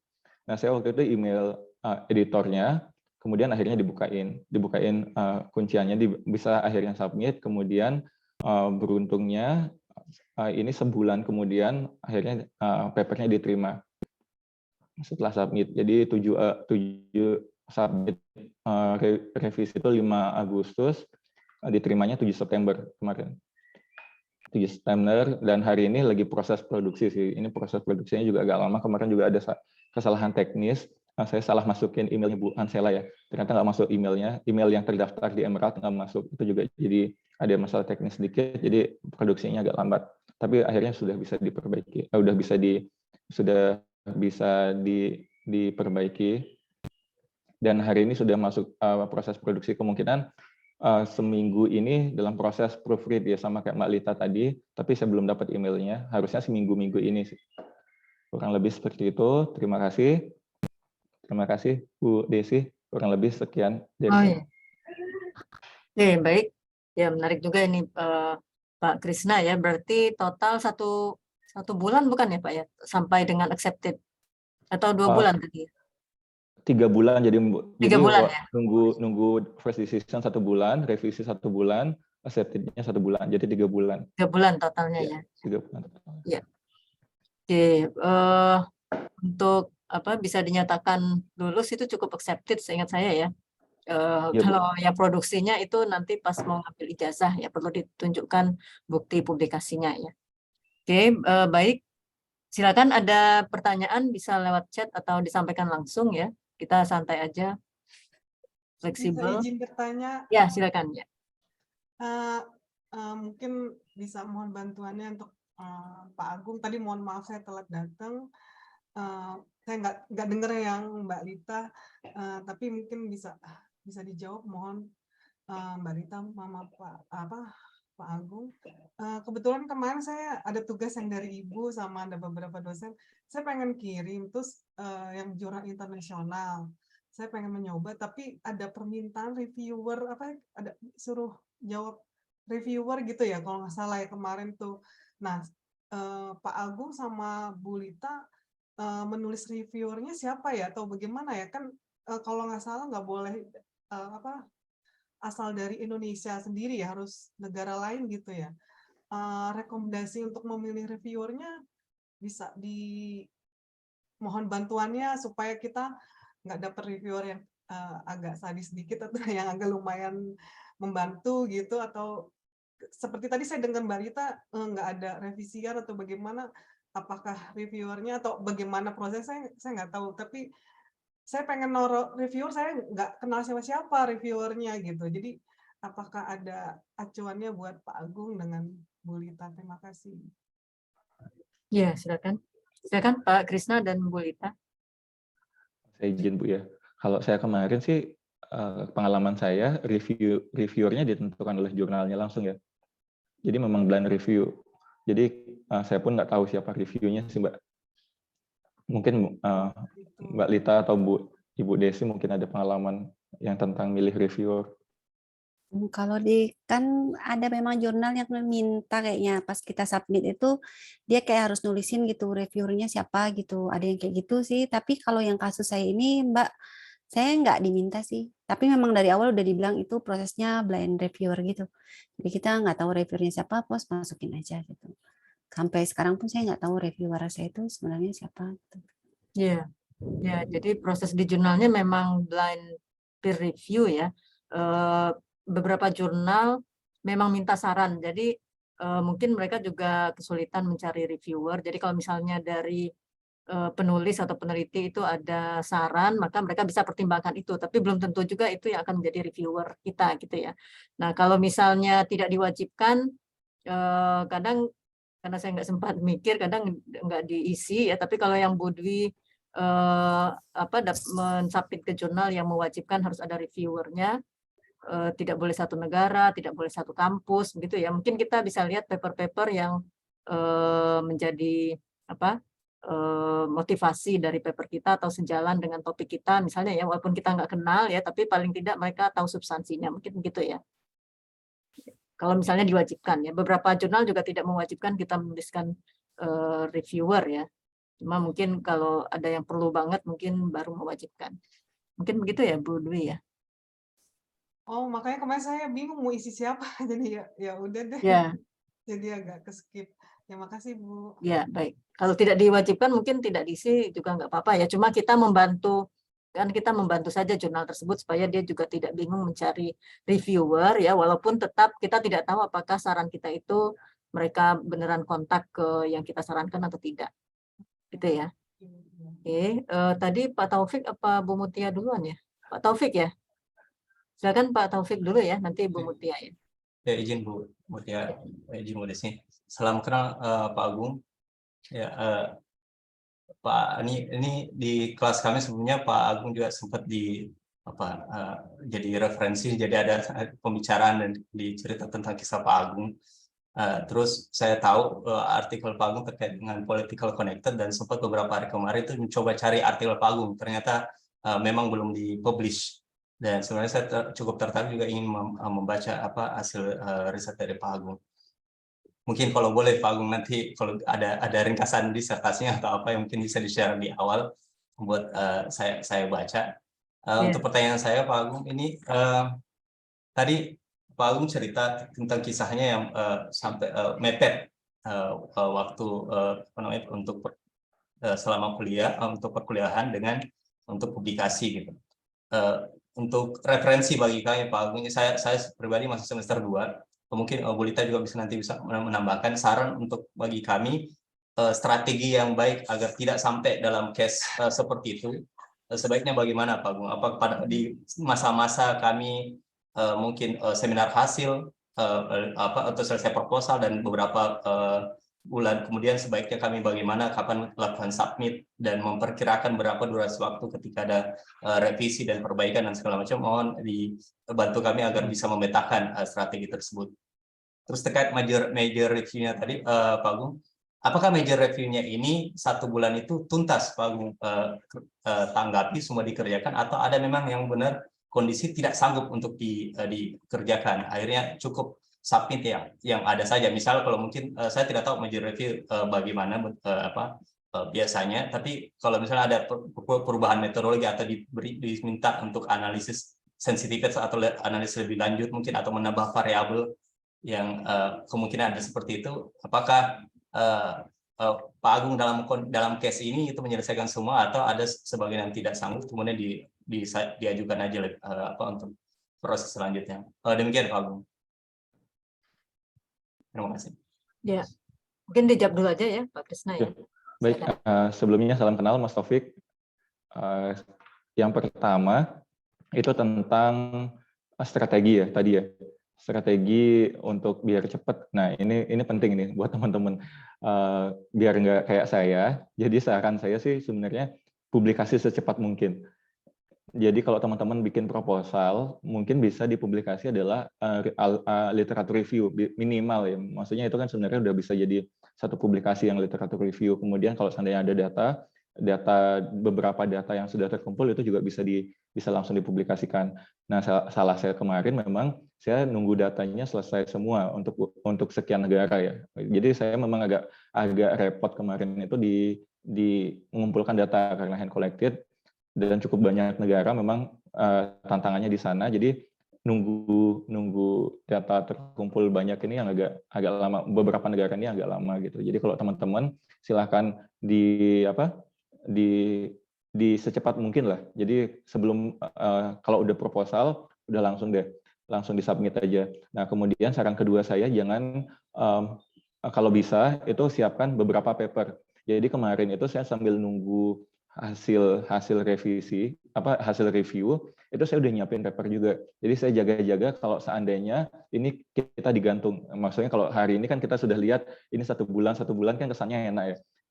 Tapi kan kenyataannya kadang tidak semulus itu lah. Kadang ada beberapa teman memang digantungnya bisa satu tahun. Nah, ini juga menjadi pertimbangan. Jadi kalau seandainya kita sudah punya, kalau saya kemarin memang udah nyiapin satu paper lagi, kalau seandainya paper pertama ini seandainya digantung, kita udah bisa cepat masukin ke paper kedua ini kita cepat masukin. Ini juga bisa jadi strategi teman-teman gitu. Karena memang ini benar-benar nggak bisa kita kontrol kan. Jadi sebanyak mungkin paper itu semakin bagus, bisa dipecah untuk jaga-jaga gitu. Kalau seandainya langsung diterima, langsung ditolak, menurut saya jauh lebih bagus ketimbang seandainya itu digantung 1 tahun, setelah 1 tahun baru ditolak, saya bisa bayangin kalau seandainya itu hanya satu paper, kemudian waktunya mepet kan gitu kan. Nah kemudian yang pertanyaan kedua tentang ini ya, review ya, review ya, itu kemarin beruntungnya bisa dijawab semua, walaupun cukup banyak memang setelah saya hitung poinnya mungkin sekitar 26 poin.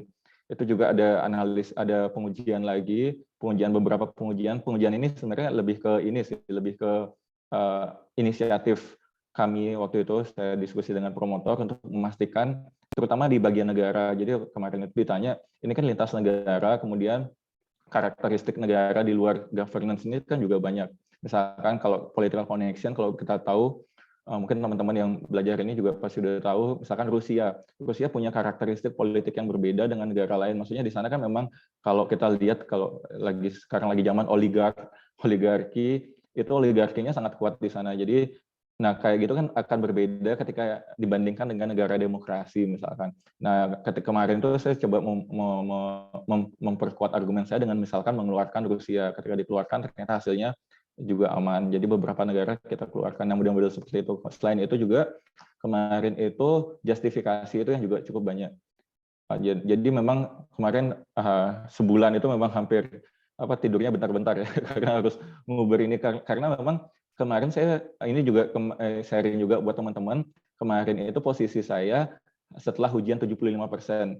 Jadi setelah ujian 75%, saya sengaja langsung fokus ke publikasi karena bayangan saya publikasi ini nggak bisa kita kontrol. Baru setelah ujian publikasi dapat, baru saya ngelanjutin ke revisi disertasi dan lanjut ke ujian selanjutnya gitu. Karena memang ya ini yang bagian yang agak susah ya. Seperti itu. Mudah-mudahan menjawab pertanyaan Mas Taufik. Ya. Siap, nah, terima kasih. Pertanyaan ketiga tadi kayaknya masih ada ya, Pak Taufik? Soal ini aja, ya? saya minta ini ringkasannya. Oh iya. Siap Mas. Ya. Nanti saya bagiin ya. Nanti kontak aja. Terima kasih Pak Krisna. Iya, nanti kontak. Ya Mas Taufik. Kalau meja revisi tadi sudah ya. Tadi sudah bisa kelar dalam waktu 1 bulan ya. Oke, baik, terima kasih Pak Krisna. Berikutnya silakan Bu Mutiha. Ya, terima kasih Bu Desi, terima kasih Mas Krisna dan Mbak Lita. Sharingnya benar-benar sangat menginspirasi. Ada beberapa pertanyaan, mungkin ada yang general pertanyaannya, terus kemudian mungkin ada yang khusus terkait dengan paparan dari Mas Krisna juga, mungkin Mbak Lita. Jadi saya mohon pengalaman mungkin selain dari Mas Krisna dan Mbak Lita, ada teman-teman di sini yang pernah memakai jasa proofreading, karena kan tadi memang di-mention ya ada beberapa yang perlu untuk memperlihatkan proofreading. Nah, jasanya itu kira-kira berapa lama, dan kalau bisa kalau teman-teman punya pengalaman berapa harganya, dan proofreading yang mana gitu ya yang sudah pernah teman-teman pakai terkait dengan hal itu. Karena memang ini kan untuk jaga-jaga saja gitu ya, siapa tahu memang jurnal yang kita masuki itu memerlukan proofreading. Itu yang pertama. Terus kemudian yang kedua, kan tadi kan Mas Krisna itu kan memakai jurnal Financial Reporting and Accounting. Nah, memang kalau kita lihat ya secara keseluruhan dia menandakan Q2 gitu ya. Tapi saya mohon cara bacanya gimana gitu ya ini ya Bu Desi ya. Karena kalau kita bagi per kuartil gitu ya, kalau kita masuk ke Simagor gitu ya, yang ketika ada kuartil accounting Q3, tapi economics-nya Q2, kemudian management information system-nya Q3. Jadi nanti yang diambil oleh prodi itu Q secara keseluruhan atau Q di accounting-nya gitu ya. Karena kalau di sini Q di accounting-nya itu adalah Q3 seperti itu. Nah, terus kemudian mungkin ini pertanyaan spesifik kepada presenter penyaji, bagaimana pengalamannya untuk menyajikan atau mempublish paper literatur review ya, literatur review. Apakah itu satu ya bagaimana pengalamannya, yang kedua tadi saya tertarik statement dari Mas Krisna bahwa sediakan saja paper-paper yang agak banyak gitu ya, supaya untuk mengakomodir bila ada yang terlambat atau tidak digantung gitu kan. Pertanyaan saya gini Mas, apakah paper-paper itu tetap berada di dalam satu induk tentang topiknya sama gitu ya dengan political connection? Dan kalaupun ada yang dibedakan, biasanya Mas Krisna itu membedakannya di bagian mananya gitu, seperti itu. Begitu kira-kira Bu Desi, terima kasih. Ya, baik. Silakan langsung saja Pak Krisna. Ya, baik. Terima kasih Bu Desi dan Bu Mutia atas pertanyaannya. Yang pertama tadi tentang proofread ya, Bu ya, benar ya? Betul Mas. Ya, proofread. Kalau untuk proofread, saya kebetulan pakai jasa proofread. Proofread kemarin itu kebetulan ada temannya teman. Kebetulan beliau juga orang akuntansi ya, orang akuntansi. Jadi mungkin isu yang tadi bahwa bahasa akuntansi mereka beliau udah paham gitu, udah paham. Tapi saya nggak tahu apakah beliau profesional atau tidak. Tapi beberapa teman ada proofread di sana, jadi saya di sana. Kemudian untuk harga, nah ini saya kayaknya agak susah bilang, mungkin nanti Japri aja deh.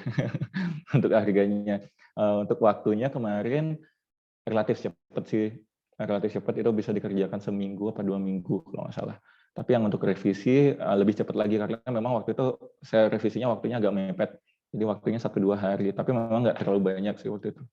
Untungnya syukurnya nggak banyak. Kemudian tentang pembagian untuk Q tadi, kalau saya tidak salah itu Q yang dipakai adalah Q tertinggi.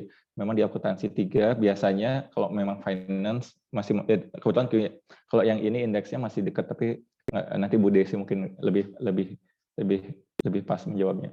Kemudian yang terakhir itu tentang pembagian. Kalau pembagian kebetulan saya untuk faktor-faktor ini saya ada beberapa ya. Jadi tadi kan saya sampaikan yang saya presentasikan, selain itu juga ada faktor lain. Kebetulan saya sengaja memecahnya, dan kebetulan juga teorinya sudut pandangnya agak berbeda. Saya pecah menjadi paper tersendiri. Memang di sana ada sudut pandang yang digunakan memang agak berbeda sih, karena kebetulan sifatnya berbeda ketimbang yang sekarang gitu. Jadi memang ada beberapa perubahan. Jadi itu juga penting ya. Jadi biar tidak jadi biar nggak sama. Nanti itu juga kalau nggak salah itu menyalahi etika juga. Jadi itu juga harus hati-hati untuk memastikan bahwa hasilnya beda. Kebetulan juga yang lagi satu, kebetulan saya juga di sini menguji di disertasi saya juga menguji yang bagian pengaruh political connection. Nah itu juga jadi satu paper lain lagi. Jadi seperti itu Mbak. Jadi dibagi seperti itu. Memang jadi kalau ketika mencah itu memang jadi agak saya juga kemarin agak bingung ketika misalkan kita membuat di metodologi nih. Metodologi kan sebenarnya sama-sama. Nah, itu sebenarnya ada beberapa paper yang bisa jadi rujukan, dia satu paper tapi jadi kalau di political connection saya ada beberapa yang saya lihat, misalkan seperti Vasio 2006, mungkin kalau teman-teman yang political connection udah pasti tahu Vasio 2006, Vasio 2010 itu datanya sama. Nah, saya biasanya ngerujuk ke sana gimana sih caranya mereka mencah biar penulisannya nggak sama plek. Misalkan seperti itu. Jadi itu ada beberapa ininya. Kurang lebih seperti itu sih Mbak Mutia. Mudah-mudahan menjawab pertanyaannya. Ya, baik Pak Krisna, ya mungkin bisa diulang lagi Pak, tadi dipecahnya gimana dan menjadi berapa? Oh iya, kebetulan kalau untuk disertasi saya yang sampai saat ini sudah dipecah jadi 3 sih Bu. Jadi dipecah jadi 3. Pertama di faktor determinan itu dipecah menjadi 2. Jadi 2 determinan yang hari ini saya presentasikan 1, kemudian ada 1 lagi faktor determinan. Kemudian 1 lagi dari sisi pengaruh political connection ke kinerja, Bu. Tapi memang ada beberapa moderasi yang saya tambahkan seperti itu. Kalau untuk yang political connection ke kinerja ini memang udah pasti jauh berbeda dengan yang saya presentasikan hari ini. Yang agak mirip memang yang determinan, karena determinan ini dibagi menjadi 2 paper. Ya, oke, baik. Ya, mudah-mudahan jelas ya. Oke, ini Bu Metia, silakan. Assalamualaikum Ibu Desi, selamat siang teman-teman. Pak, saya mau tanya Pak Agung, kalau dari tadi saya dengerin, saya tuh kan baru masuk nih ya Pak ya, jadi masih belum kebayang gitu ya Pak ya. Berarti disertasi itu kan kita memang harus ada publikasi ya. Nah, berarti Bapak kalau bisa pecah-pecah begini, berarti waktu pas sebelum Bapak beresin disertasinya, sidang dan segala macam, itu sudah publikasi dulu gitu ya Pak ya? Mbak Metia, izin menjawab. Jadi saya belum tamat Mbak, yang pertama. Mudah-mudahan cepat tamat. Mohon doanya. Jadi sebenarnya ini baru dipecahnya sekarang sih Mbak, belakangan. Yang baru publish baru 1. Jadi yang baru disubmit ke jurnal baru 1 sih kebetulan. Oh, dengan begitu ini sudah memenuhi syarat untuk publikasi itu ya? Disertasi sudah, ya? Mbak. Sudah. Jadi kelulusan 1 paper ya? 1 paper. Oh, dengan topik yang sama atau bebas? Beda? Topik yang sama, bagian dari disertasi kalau tidak salah Ibu Desi ya, benar. Iya. Gimana Mbak Metia? Baik. Makasih Ibu, makasih Pak Agung. Ya, sama-sama. Oke. Jadi kalau 1 disertasi ratusan halaman itu kemudian bisa aja kita ringkaskan jadi naskah ringkas ya, tapi biasanya di jurnal itu mereka pengennya yang fokus ya, jadi jangan terlalu banyak, ada determinan, ada konsekuensi misalnya ya, terus ada lagi yang mediasi misalnya ya, biasanya mereka mintanya yang fokus. Nah ini yang menjadi kesempatan kita ya, karena biasanya disertasi S3 atau S2 juga mungkin ada yang bisa dipecah ya, bisa kita pecah ke dalam beberapa untuk publikasi selama tidak menyalahi etika salami slicing ya. Untuk salami slicing ini sudah kita berikan juga pengumuman itu ya, walaupun via WA ya, tolong ditonton baik-baik yang dari penjelasan di event dari Perpustakaan UI ya. Jadi mereka mengundang beberapa ahli termasuk dari Malaysia ya, yang menjelaskan apa sih salami slicing itu ya. Jadi salami slicing ini memecah-mecah suatu karya ilmiah ya dengan tujuan supaya mendapatkan beberapa publikasi. Nah, itu kan ininya negatif ya, tapi dalam karya akhir yang mungkin memang bisa dipecah karena konteksnya berbeda, karena storyline-nya berbeda, maka itu bisa dimungkinkan. Jadi waktu itu saya ingat ada kebetulan pembicara di acara Perpustakaan UI itu bukan dari bisnis dan akuntansi ya, kalau nggak salah dari kedokteran atau dari natural science. Kemudian ada yang menanyakan ya, kebetulan dari bisnis dan akuntansi, dari penanya menanyakan apakah kalau misalnya kita punya beberapa negara ya yang menjadi sampel, kemudian kita ambil 1 negara saja sebagai salah satu paper, apakah itu bisa salami slicing? Nah, beliau menjawab bisa tidak menjadi salami slicing kalau memang konteks dan ceritanya itu sangat berbeda. Jadi misalnya tadi seperti Pak Krisna kayaknya lebih banyak negaranya ya, banyak beberapa negara gitu ya Pak Krisna ya. Kemudian kita ambil 1 pecahan saja misalnya Indonesia, nah itu kan kita harus kerja keras lagi, mungkin introduction-nya latar belakang Indonesia itu berbeda gitu ya. Kemudian mungkin kita lihat lagi teorinya mungkin kalau untuk keseluruhan disertasi itu bisa teori A misalnya ya, tapi untuk khusus Indonesia mungkin ada teori atau lensa lain yang bisa kita gunakan untuk paper tersebut gitu ya. Jadi memang ada effort ya untuk memecah-mecah disertasi ini, tidak bisa kita langsung kopas kemudian menjadi 3 atau 4 misalnya seperti itu ya. Memang harus ditulis lagi introduction-nya gitu ya, kemudian literatur review, tapi itu lebih aman dibandingkan kita hanya mengandalkan satu paper. Karena akan sangat berisiko ya kalau mengandalkan satu paper sudah 1 tahun, bahkan saya sudah beberapa kali mengalami sudah setahun, sudah 1,5 tahun, bahkan sudah review round ketiga itu di reject ya, dan mereka tidak yang merasa bersalah itu editornya ya. Jadi reviewernya ya mereject ya reject aja gitu ya. Silakan cari jurnal yang lain. Jadi itu akan sangat berisiko. Jadi kita selalu sarankan minimal siapkan minimal 2 ya. Kalau Pak Krisna tadi sudah lewat minimal ya, kalau 3 ya. Mungkin siapa yang sudah lulus tuh Bu Mita ya. Bu Mita itu malah siapkan 4, sampai Mita, Bu. lulus pun baru cuma 1 yang di Sudah 2 Bu ya, update-nya. sekarang sudah 2 ya, tapi beliau sudah lulus ya. Iya. Jadi kalau menunggu yang kedua itu bakal lebih lama lagi lulusnya ya. Jadi Bu Mita pun menyiapkan sampai 4 paper jadi dipecah menjadi 4 dari 1 disertasi. Nah itu dimungkinkan selama tidak menyalahi salami slicing. Mungkin sebelum ke yang lain ya, mungkin saya tunjukkan dulu karena ini pengalaman nyata pribadi gitu ya, tapi tolong jangan diikuti ya. Ini ya. Ini kelihatan nggak ya? Kelihatan? Kelihatan Bu. Ya, oke. Nah, ini ceritanya dulu ya, tapi tolong jangan karena ini cerita yang buruk ya. Jadi ini datanya adalah periode 2012 dan 2016. Kemudian kita terdesak hibah ya, jadi harus dilaporkan. Sementara ada data yang belum dikumpulkan gitu ya. Akhirnya kita run dulu tentang carrying level, kemudian dihubungkan dengan earnings volatility. Nah, sebetulnya cerita utuhnya itu adanya di sini ya. Jadi kita ingin ada 3 variabel dan modelnya itu juga mediating dan moderating gitu ya. Jadi IRM, kemudian earnings volatility, kemudian care ethics. Nah, ini cerita utuhnya sebetulnya ya. Tapi waktu itu karena terdesak dan untungnya bisa diterima di jurnal ini ya. Nah, kemudian kita coba ya yang ini kemudian saya lanjutkan sendiri ya. Nah, untuk yang cerita besarnya ini beberapa kali ditolak di jurnal-jurnal yang lain ya, karena menurut mereka tidak cukup justifikasi hanya menambah 1 variabel, sementara konteksnya sama di Indonesia begitu ya, kemudian datanya juga sama begitu ya, 2012 sampai dengan 2016, dan kebetulan memang tidak memungkinkan karena sudah terlibat dengan kegiatan lain ya, jadi tidak memungkinkan untuk ditambah lagi misalnya ya, ataupun ditambah negaranya misalnya ya.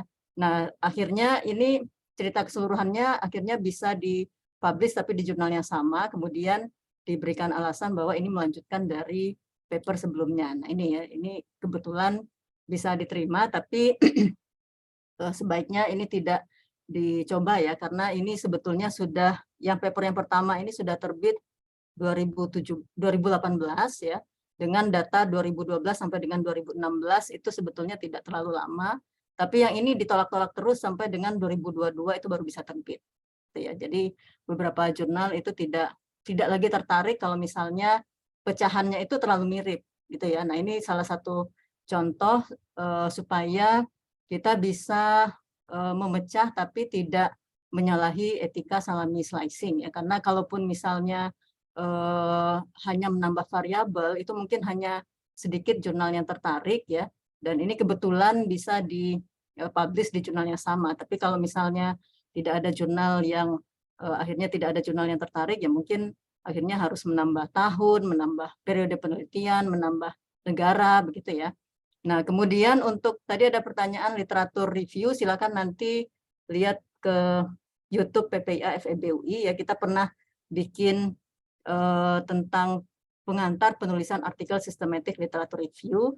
Salah satu pendekatannya dengan bibliometrik, setahu saya di MRAL, metode riset akuntansi lanjutan S3 itu dibahas ya, jadi menggunakan software R kalau nggak salah ya di MRAL ya. Nah, kemudian juga kalau menggunakan software tersebut, atau bisa juga belajar secara, kan sekarang sudah banyak yang melek teknologi ya, jadi nggak gaptek lagi seperti generasi saya ya. Jadi bisa juga dipelajari di YouTube misalnya ya. Jadi dari hasil systematic literature review itu bisa dibantu oleh software sehingga mereka memunculkan, si software ini memunculkan beberapa pola-pola dari literatur yang ada. Nah, ini bisa membantu kita untuk membuat systematic literature review. Jadi memang tidak bisa dari proposal bab 1 sampai dengan bab 4 kita misalnya ya, kemudian langsung kita kirim ke ini mana? Langsung kita kirim ke jurnal ya, tapi kalau misalnya mau systematic literature review, silahkan dari hasil bacaan kita untuk bab 2 dan 3 berarti ya, bab 2 dan yang 3 itu kan biasanya hipotesis ya. Jadi dari bab 2 kita bisa kita olah menjadi artikel systematic literature review gitu ya. Oke, jadi seperti itu ya, mudah-mudahan bisa menjawab ya. Oke, sebelum kita lanjutkan, ini ada raise hand, silakan Bu Wijaya. Izin bertanya Ya. Bu Desi, kan tadi udah diceritakan bahwa ada pemecahan beberapa penelitian yang bisa dibikin jadi 4 paper misalnya. Nah, Ya. itu 4 paper itu kita harus disetujui dulu sama promotor kita bahwa ini 4 ini dipecah seperti ini, diperbolehkan atau tidaknya seperti itu kah Bu, atau kita kita bikin 4 terus kita langsung kirim, tapi harus intinya 4 paper yang kita buat itu misalnya Bu, saya mau pecah 4 jadi begini, itu harus persetujuan promotor juga dulu ya Bu? Oh iya, ya betul. Ya, jadi semua hal yang berkaitan dengan karya akhir ya silakan didiskusikan dengan pembimbing ya, apakah mereka setuju dengan pemecahannya, mungkin mereka ada saran-saran lagi ya, termasuk dengan jurnal-jurnal yang mau dituju ya. Gitu ya Bu Wijaya ya. Jadi jangan mikir sendiri, kelimpungan sendiri gitu ya, libatkanlah pembimbing, termasuk mungkin juga dalam proses revisi ya. Misalnya ini terlalu sulit proses revisinya ya, jangan juga kita kelimpungan sendiri ya, mungkin bisa kita minta masukan dari pembimbing, ini cara menangani hasil review dari reviewer ini seperti apa ya. Jadi kita berdiskusi dengan pembimbing. Kemudian juga ini ada, oh ya sebelum ke situ, Bu DJ gimana? Bu Dwi? Ya, terima kasih Bu. Ya. Jadi kita bisa nanya, ini bisa dipecah atau enggak gitu ya? Iya, dari betul ya. Okay. Kalau Pak Agung kemarin, ya. Meja revisionnya ada nanya-nanya nggak cara jawabnya ke ya. kemarin? Pembimbing ada nggak Pak? Ada. Jadi saya harus mengakui bahwa hasil revisi kemarin juga bisa diterima. Saya kira sebagian lebih itu hasil dari promotor ya, pembimbing promotor dan Koprom juga. Saya yakin, maksudnya posisi saya kan sebagai peneliti pemula, saya kira masih perlu banyak bimbingan gitu, dan beliau sangat memberikan masukan yang konstruktif, sangat membantu sekali, apalagi pengalaman promotor ya. Ini saran juga buat teman-teman, ketika nanti seandainya dapat revisi itu perlu didiskusikan, karena pengalaman ini kan ya sangat mahal ya, maksudnya susah didapatkan gitu. Jadi beliau promotor dan Koprom ini sudah melewati banyak sekali proses publikasi. Saya alami bahwa selama proses publikasi saya kemarin, entah tidak hanya dari revisi, tapi dari submit pun saya minta review. Saya selalu minta review ke Prom dan ke Koprom gitu. Dan revisi juga sama seperti itu. Kemarin juga banyak mendapat masukan. Iya. Iya, termasuk juga ketika mau mecah juga sih. Ini juga menjawab, saya menambahkan juga sebelumnya itu saya sempat juga mau pakai beberapa negara, atau waktu itu sempat saya mau pakai Indonesia gitu. Indonesia kan saya kebetulan sudah ada datanya, boleh nggak Indonesia, tapi memang hasil diskusi ini hasilnya nanti akan, maksudnya ketika kamu sudah jadi banyak negara, ini nggak akan signifikan karena bedanya nanti hanya negara kan Bu. Yeah. Jadi nggak akan sesuai, maksudnya malah kontribusimu akan sedikit. Jadi ketika dikumpulin banyak negara malah kontribusinya sedikit gitu.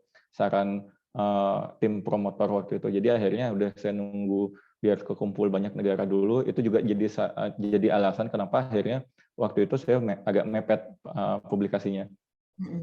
Karena benar kata Bu, untuk menghindari seperti yang disampaikan oleh Bu Desi tadi. Ya, oke. Ya, mungkin ini berbeda pendapat juga ya. Jadi kalau misalnya kita bisa, misalnya tadi kita lihat contoh dari Bu Lita ya, itu cuma salah satu contoh studi kasus di Indonesia, tapi dampaknya besar begitu ya. Sebetulnya cara pengemasannya saja mungkin ya. Kalau misalnya, oh ya, sudah kedengaran ya. Kalau misalnya kita bisa mengemas walaupun satu negara dan kita bisa menjustifikasi bahwa itu penting, sebetulnya tidak apa-apa ya. Tapi kalau misalnya dari tim pembimbing maunya semuanya selesai dulu, nah itu yang berarti harus siap-siap nanti agak mepet-mepet. Nah ini yang kita juga agak takut kalau misalnya mahasiswa jadi terlalu lama kuliahnya misalnya ya, karena harus menyelesaikan disertasinya dulu. Kalau misalnya pembimbing berpendapat seperti itu, berarti kita harus punya strategi yang berbeda gitu ya. Berarti kita harus selesaikan secepat-cepatnya disertasinya, kan gitu ya.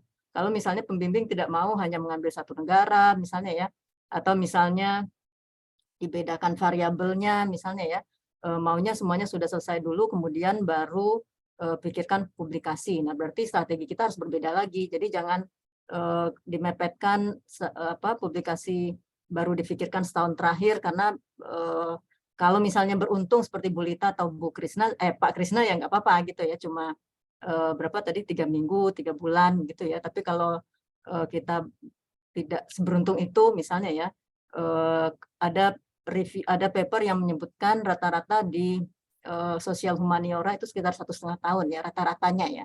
Nah, jadi kalau misalnya kita kena di rata-rata itu kan agak ini juga ya, agak deg-degan ya.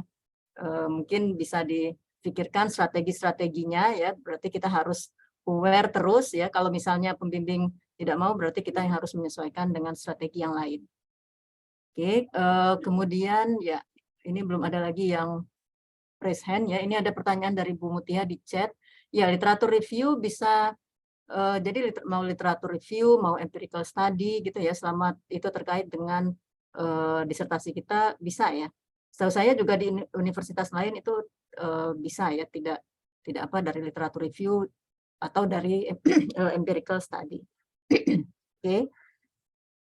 Jelas Bu Mutiha atau Bu? Ya, jelas Bu Desi. Tadi ya.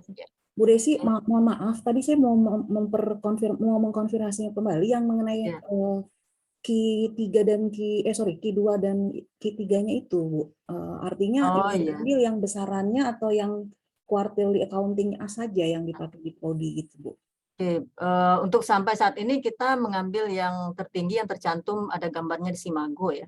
Jadi kalaupun di Simago itu ada Q2, Q3 kan ada ya diagramnya, tapi di diagram paling akhir itu kan ada tercantum yang tertinggi ya.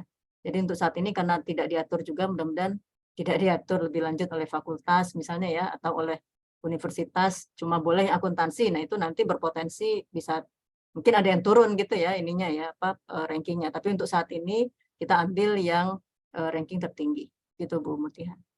Ya, baik Bu, terima kasih. Yang penting perhatikan di nota dinas publikasi ya, bahwa harus terkait dengan social science, ekonometrik, ekonomi begitu ya, finance, accounting ya.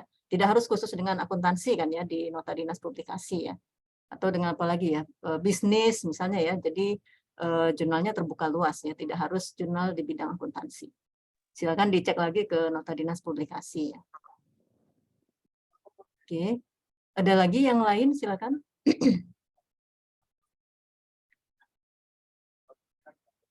Mungkin pertanyaan yang lain.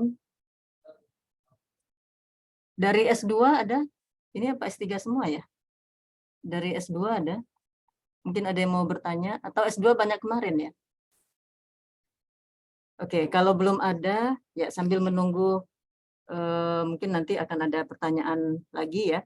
Saya jelaskan beberapa hal yang nanti mudah-mudahan ini Bu Dahlia tolong diingatkan ini nanti Mas Heri taruh di YouTube ya, supaya bisa ditonton lagi ya.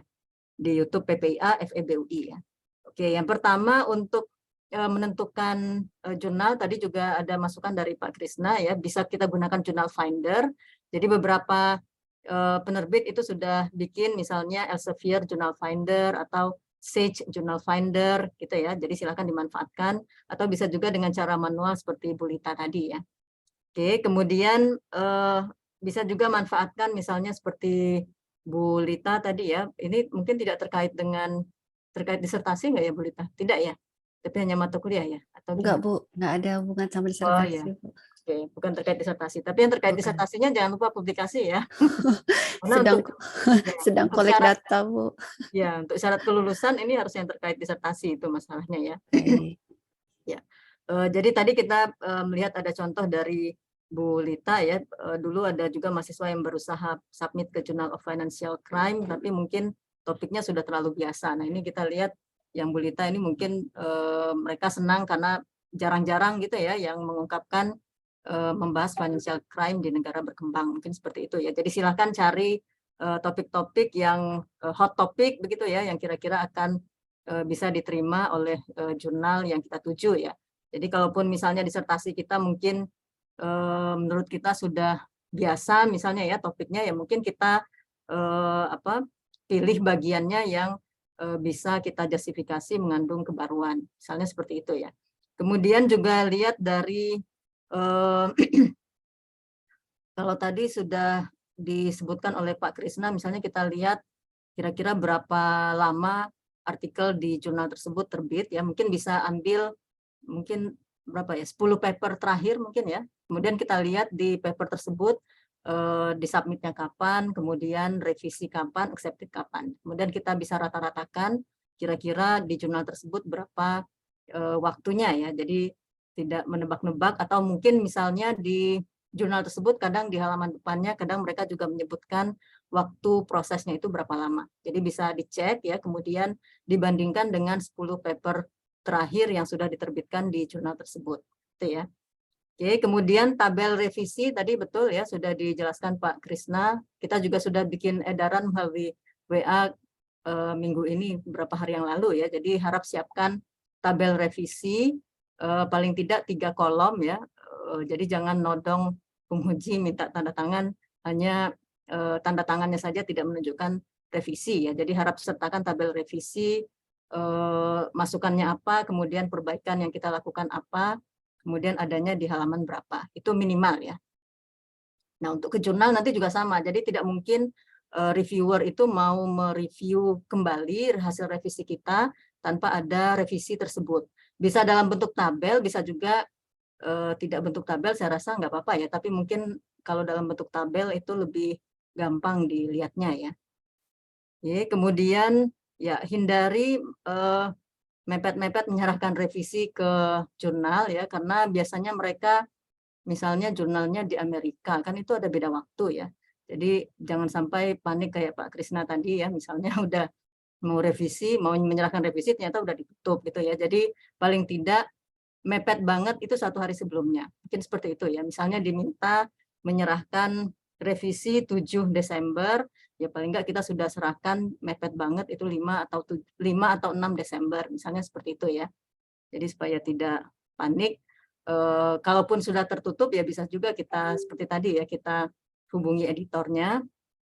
Kalau editornya tidak bersedia, maka kita harus submit sebagai new paper. Nah ini nanti akan lebih sulit lagi karena berarti kita akan diperlakukan seperti baru submit dan reviewernya bisa berbeda. Oke, kemudian oh ya jangan lupa isi form kehadiran. Di mana ya Mas Heri ininya ya? Oh Mbak Ai. Ya, form kehadirannya mungkin bisa Tadi udah ditanya. kirim Bu. Oh sudah ya. Oh ya. Oke. Ya. Oke, kemudian untuk proofreader ya, ini silakan atau Bu Dahlia mungkin ya. Bu Dahlia kalau misalnya, halo Bu Dahlia, mungkin bisa kita edarkan juga Google Form misalnya Bu Dahlia untuk proofreader yang terjangkau biayanya tapi bagus misalnya ya, untuk menjaring data, atau bisa juga misalnya proofreader dari jurnalnya kadang ada cuman agak mahal mungkin ya, atau setahu saya juga Bu Miranti itu juga ada usaha proofreader. Jadi silahkan ya, bebas saja, yang penting kalau misalnya dapat seperti Pak Krisna tadi yang paham bahasa Inggris dan juga akuntansi, itu baik sekali ya, bagus sekali. Oke, kemudian juga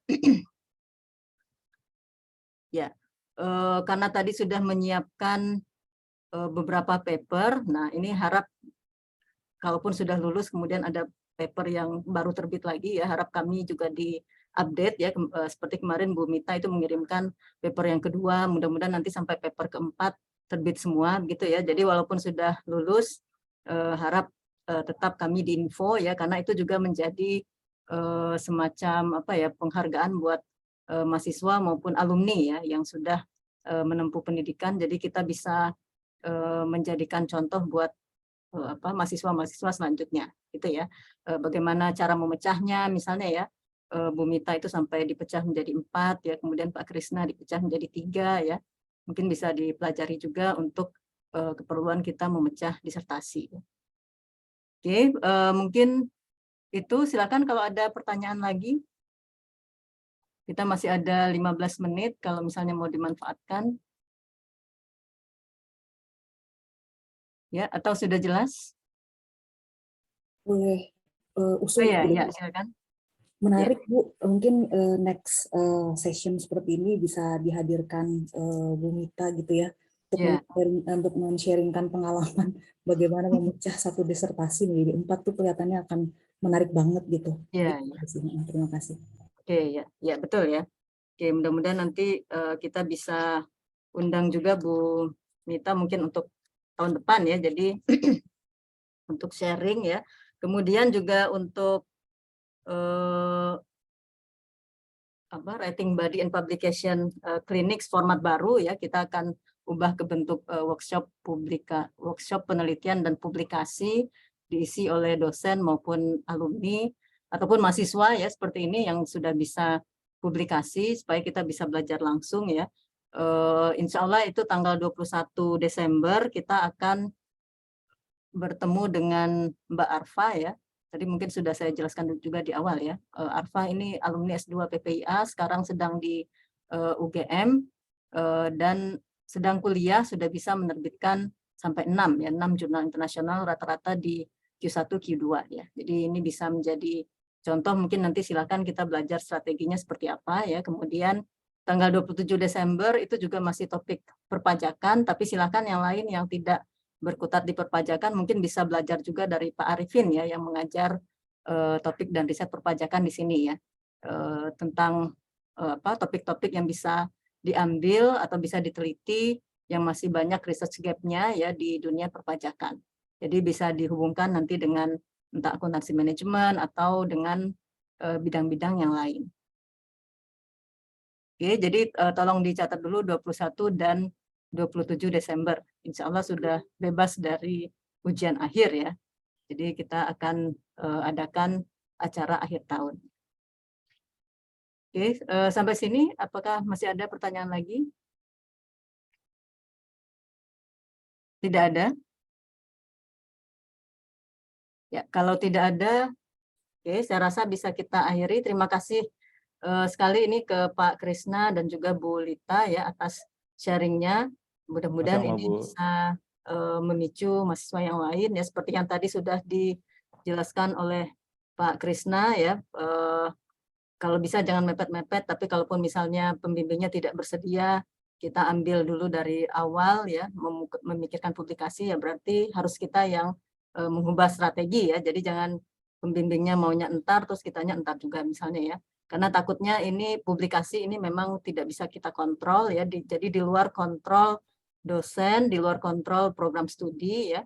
Kita tidak kenal editornya ya, kalaupun kenal biasanya mereka juga akan sangat profesional ya. Jadi seperti yang tadi saya ceritakan ya, sudah review round ketiga sudah terakhir, kita udah mau pesta ternyata ditolak gitu ya.